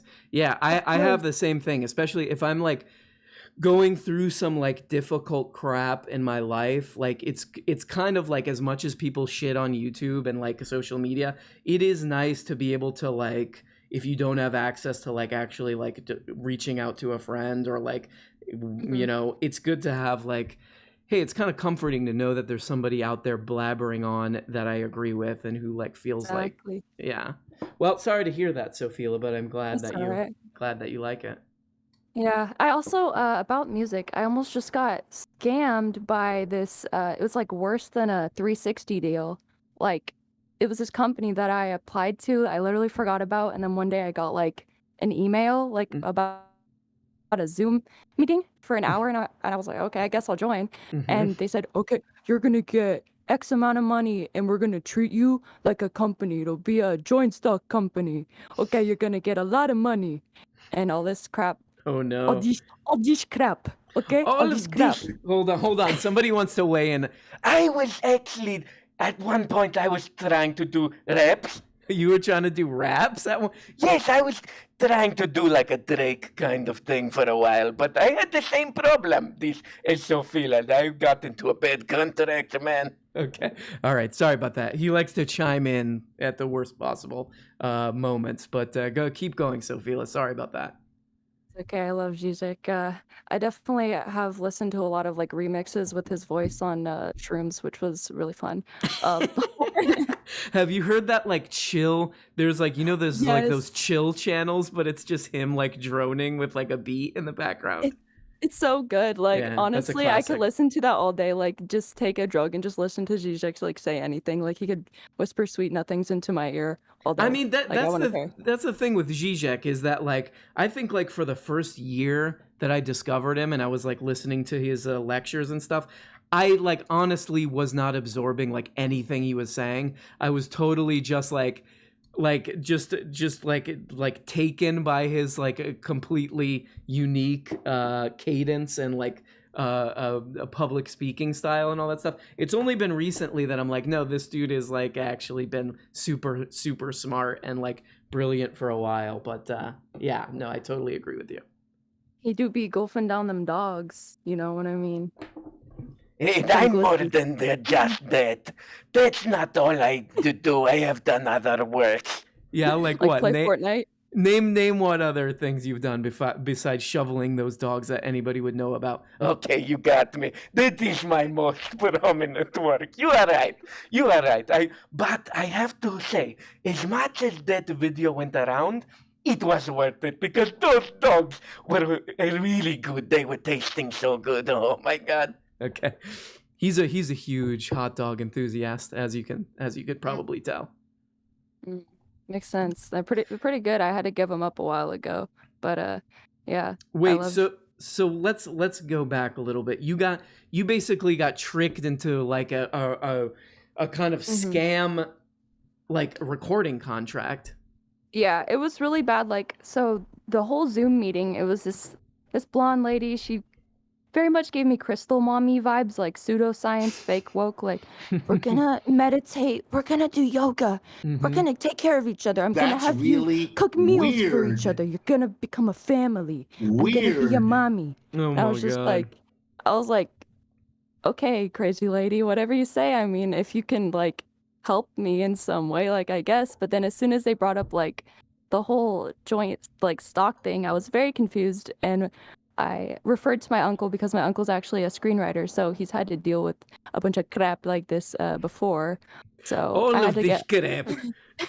Yeah, that sucks when you walk into something like that and you're like, ooh, an opportunity might have opened up, and then it sets in that like, oh, these people are like totally just like trying to run a scam on me.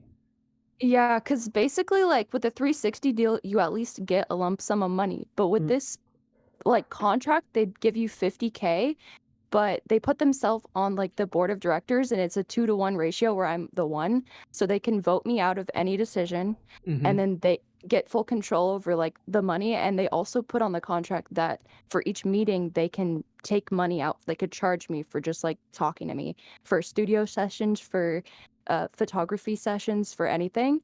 So I could literally go into debt, and then the investment money I'd still owe them, even though they took all the money back that they invested into me. Oh God, what the hell is going on with this? Yeah. What the Capitalism. hell? Yeah, like I know, like when I was younger, there was this thing. It was this weird. It's different because it's like less blatant of a scam. But there was this thing that like a friend of mine got caught up in, where he saw this thing in like a local like weekly paper that was like, work for yourself, make a bunch of money, like come to this seminar, and we'll show you how, it's totally free. So my friend went. And he told me the story where this guy for like an hour, this dude in a suit, was like, yeah, like when I was your, and it was all teenagers, like it was all people who were still in high school. He was like, when I was your age, my brother had to wash cars to get money. What an idiot he is, because I was making thousands of dollars doing, and he went on and on and on for like an hour without actually telling them what it was. And at the end, it was that they had to buy a bunch of like kitchen products. They had to buy it and then go resell it, like knocking door to door, selling these like kitchen products. And my friend was like, this motherfucker, this dude wasted an hour like running the stuff up so that like to try to like sell a thing at the end. I was like, what a turd.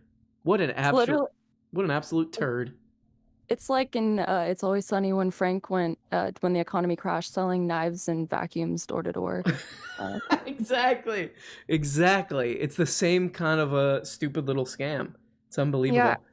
I actually know a friend who got caught up in like, I mean, he's like the centrist, enlightened centrist GameStop stock type, you know what I mean? And he started his own like advertisement business where basically they were doing like black hat ads. So they're like scamming people. It's like, win a free iPad if you do. And I mean, someone does win, but like it's 1 in a million chance and stuff.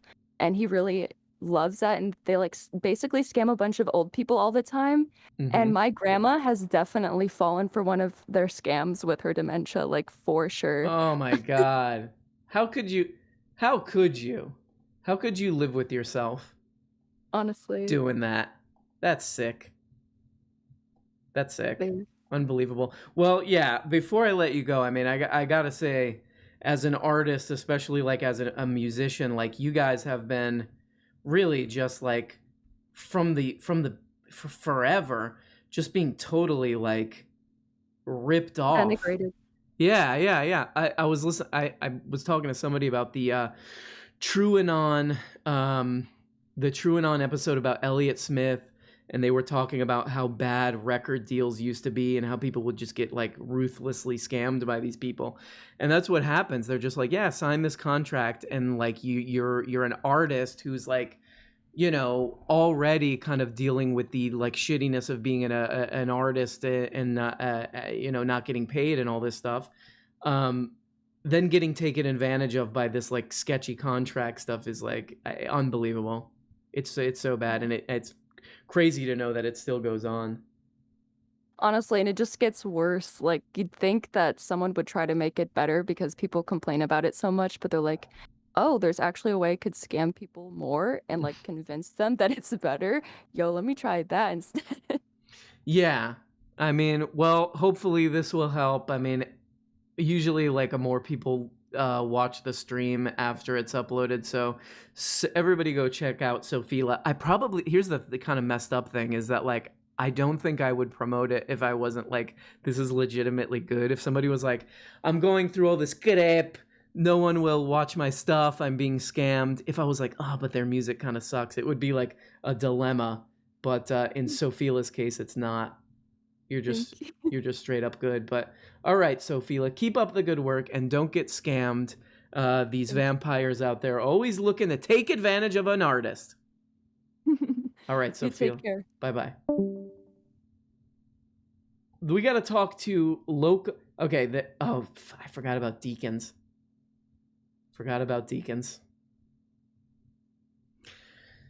MRFers act like they forgot about Deacons. Okay? And that's what I did. We'll go for another, 20 minutes. But in the meantime, ladies and gentlemen,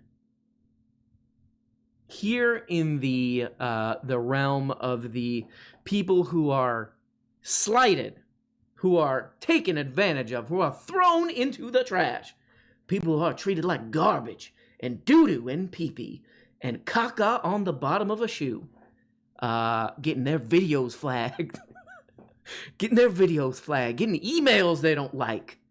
These are the true people who are abused. What if I just like went off that like getting a strike on my YouTube channel was like that I'm like this like the biggest victim in history. But among these people, Deacons, you are truly up to some crap lately, right? How you doing, buddy? You seem a little shell-shocked today with this exciting news about how your star is going to explode now that you've been targeted by right-wing cancel culture and the ascendant leftist YouTube breadtube industrial complex will rocket you to 1 million subscribers before the end of the week. Congratulations. Yes.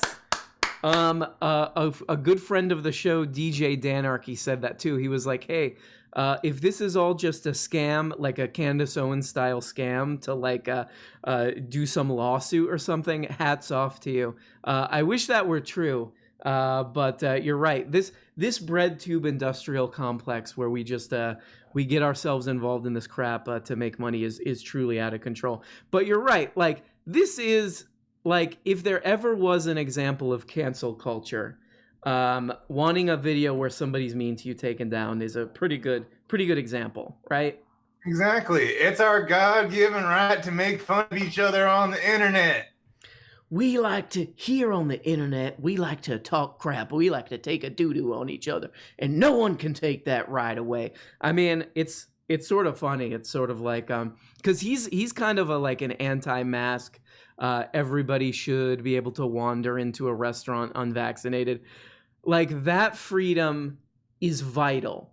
But the sort of the freedom to he's gotta be in on the joke too. Like he's heard the drops, he's heard the Adam Carolla mating call. He knows what he sounds like. Like there's no way he doesn't know. Well, look, and again, this is where it comes back to like I feel bad because look, if some. By the way, like, and honestly, he's doing fine. Like, I think he's still in 2020. He's surprisingly fine, offensively fine, really. Offensively fine. One of the top 50. All right, let me say it again. One of the top 50 podcasters on iTunes. Adam Carolla's show. He's been doing it for a long time.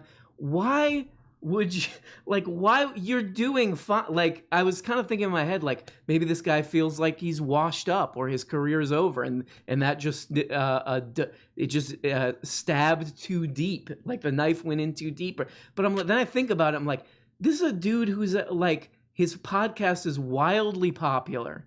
He has tons of money. He lives in a giant mansion, and you're mad that someone made fun of you because you called teachers pussy. Like what is happening in there? What is happening up there? Well, but don't you also live in a mansion? Like, I mean, all you YouTube and Twitch streaming on Piker, and don't you guys just all have mansions? Yeah, totally. But like I don't know if you've heard this, but Hassan Piker had his whole family live with him. I moved in with Hassan Piker, so we kind of we do it like we do it more of a communal style mansion wealth. You know what I mean? Well, I did notice you weren't streaming on Twitch, so I couldn't get him to raid into you at the end of his stream. You got to make sure you keep that back door open, buddy, so I can send Hassan your way. I'm working a long-term angle. I can't give the details, but I got a buddy of mine that I've been sub to for about 5 years who knows Hassan personally. He's met him. So I'm seeing what I can do to see if I can connect you two. Oh, that would be amazing. That's sort of, it's so funny because that's like he's kind of the guy now, you know? Like he's sort of like the master of like social media, right? Oh, not only that, he fucking love you, dude. Like that's the thing. He's not only like the kingmaker, but he knows like what's good. That's why he's the kingmaker. So like, yeah, I agree with Hassan. This shit fucking slaps. And as soon as he gets a hold of your shit, he'll be like, holy fuck, this RM guy, incredibly funny. Let's have him on the show every week. Let's get him to 1 million subscribers. I don't know why, but the audio keeps... Hold on, I'm going to try something really quick. Hold on, Deacons. Hold on. Please hold. Holding on. Please stand by, Deacons. Oh, no. Deacons, are you there?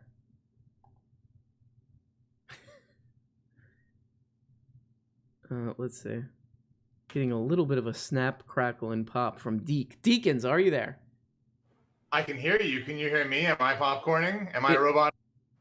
It looks like the popcorning has been done, and this is clearly a COINTELPRO thing that's happening. But Deacons, thank you so much. Yeah, that would be amazing. And honestly, thank you and thank everybody who like is being so nice about this because it is like super stressful. Like I honestly am realizing I never wanted this channel to go like really blow up or go past anything because now I'm just like yeah, like thank you, Deacons. Horses out of the barn now. Oh God, because I am not surprised that a lot of lunatics are going to come out of the woodwork, but Deacons, you are the best, and thank you so much. But you can't let me go just yet. You gotta let me tell you how I got banned from Uber. Oh yeah, that was you. You piece of crap. Oh, ZIZEK, what? This piece of crap, I bet I can guess what he did. What do you think he did? I think he was eating dogs back there. You know, because he was shoving dogs like I was, but not out on the street in the Uber, and some of the master is getting all over the seat. Okay, sorry about that. ZIZEK has like a one-track shoving dogs mind. but go ahead. Yeah, that's a good idea. I did something much worse. I think his mind's in the right place. Oh, God. But you did not do what they said that my high school classmate did in the back of history class or whatever, right? I think perhaps the most unforgivable thing you can do to any monstrous corporate entity, I didn't give them what they wanted, and so they banned me out of spite, I imagine. But essentially, what happened was I needed to get to an important job interview, so I set up an Uber account and I went to bed planning to use an Uber in the morning. Mm-hmm. And when I woke up, I was banned. And it's like, excuse me, I've never used you before. So I reached out to Uber for help, and they're like, oh yeah, we can fix that. Just send us a picture of your driver's license.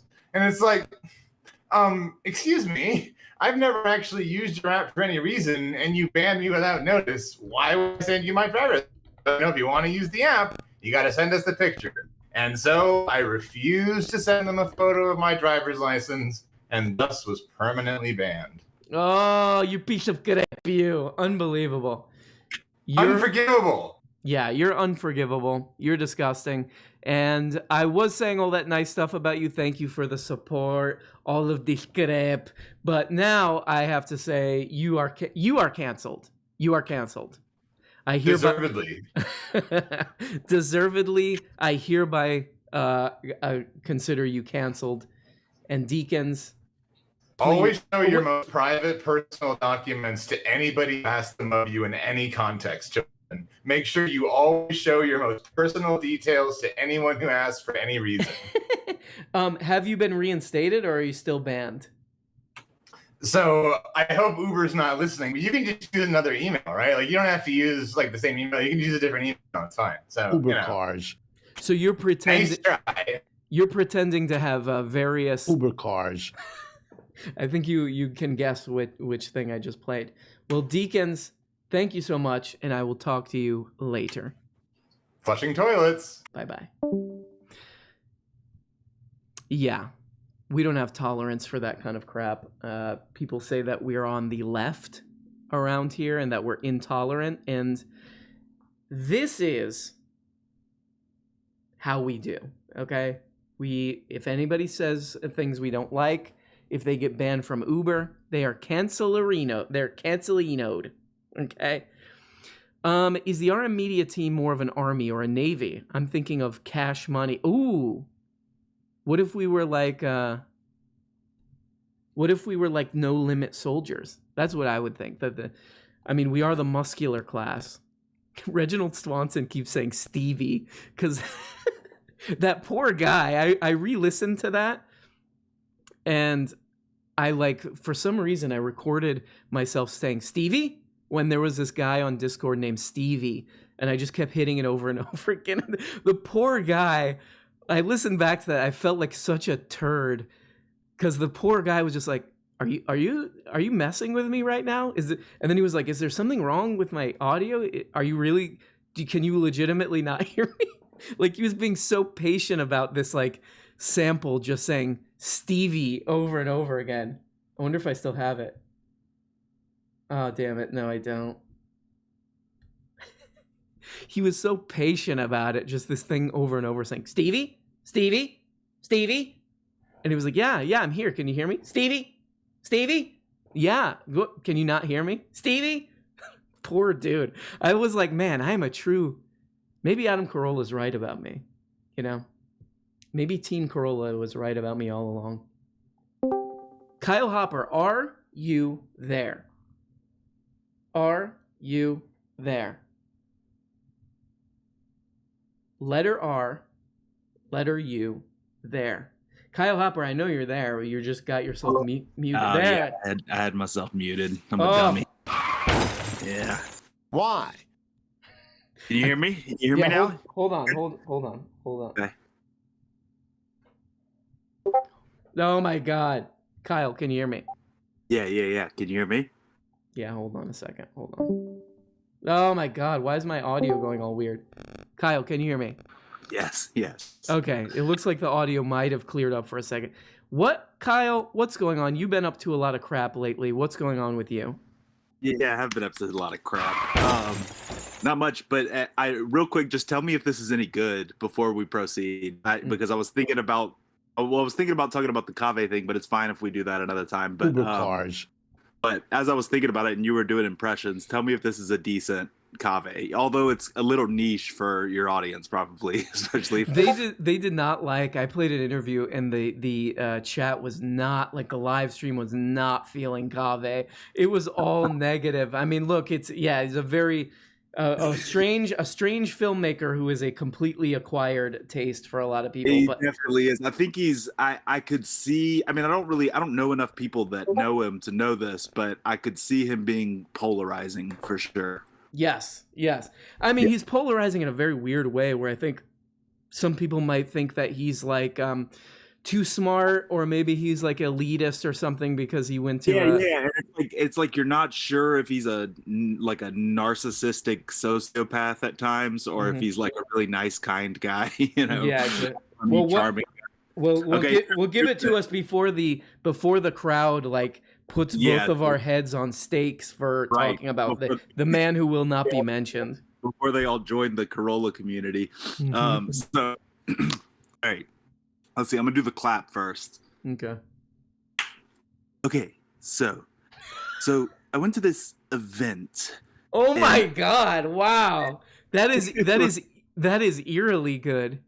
Okay, that was good, huh? Okay, so wow, your voice like totally transformed. That is a. I'm sorry to say this, Kyle, but that is a useless impression because I mean it's perfect, but everybody you're gonna have to spend most of the time explaining who you're doing an impression of. Yeah. Basically, I have to convince someone to watch the show, so that'll take 6 months. I'm doing an impression of a guy who in the '90s tried to do a show where he did drugs with Bonnie Prince Billy. That's a tough sell. Yeah, it is a tough sell. But so the last mention of the guy who will not be named because everyone hates him on this stream. You went to like. At least you went over tonight, and everybody got bored already and left. You know. So you went to the live show. How did that go? Yeah, it was really fun. It was so. He does, and I actually got a little bit of interesting inside info that you'll be interested in, maybe like 3 other people in your community. Do a super quick, and then like you got to move right on from it, or everyone will leave. Okay. I'll just do a really fast one, but maybe I'll tell you more about it via message or something. So this was the most interesting part, but he did the event was just him talking about his like relationship to psychedelics and how that relates to his relationship to spirituality and yada yada. But I got to talk to him, and I bought his what do you call it, DVD box set after, and but then I also outside, and this may be, maybe more people are interested or familiar with Young Chomsky. I ran into Young Chomsky outside, and from a TrueAnon. I bet like there's a lot of TrueAnon fans. There probably is. Yeah. Young Chomsky is really like trying to put Cave on like really hard, and he is. That's what I talked to him about. He was trying to get on the TrueAnon show, which would be huge for an unknown filmmaker. But no, he was trying to get him on. He said, "I can get you in the show." He said, "I can get you on the second most popular podcast," and I suspected that was Chapo. And so I asked him, and it is. But he said that it's a little inside info on like how Cave. Of like how true the story is, basically. Like he was like, yeah, that's not true. Like I didn't tell him. He was like, I did not tell him. I can definitely get him on that. He's like, so Cave was stretching the truth a little bit. You think? Yeah, maybe? A little bit. It's like, it's just. I mean, it's not that it's not the truth. It's just like his perception of kind of like how he wants the truth to be. A little bit is how it goes, I think. And so, look, I hate to say, you know what we've been up to tonight on this channel. Cave Zahidi canceled. You're canceled. No, I'm just kidding. Right, he's canceled. Yeah. Well, okay, so we have to move on from this before people flag the stream because they hate it so much. So, and then I got canceled. All right. How do you fucking anybody who doesn't know what we're talking about, go listen to a Kaveh Zahidi video. Like Kyle is like, speaking of channeling, you are really channeling him. Channeling him, yeah. Holy moly. Okay, go ahead, Kyle. But anyway, so that was interesting, and so he tried to.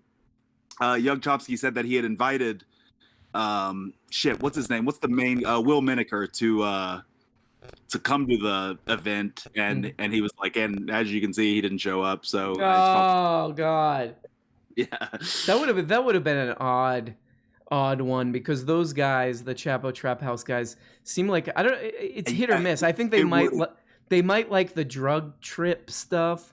They probably like show about the show. I think they'd probably like show about the Chrisman and him could definitely get into some drug talk that would be really interesting and compelling. But yeah, I can't imagine like Felix Biederman and him talking. The more video game friendly guys might not be into it. Right. But anyway, that's about it. There is one thing in the news that I thought was funny from my home state, since some other people mentioned their home state things.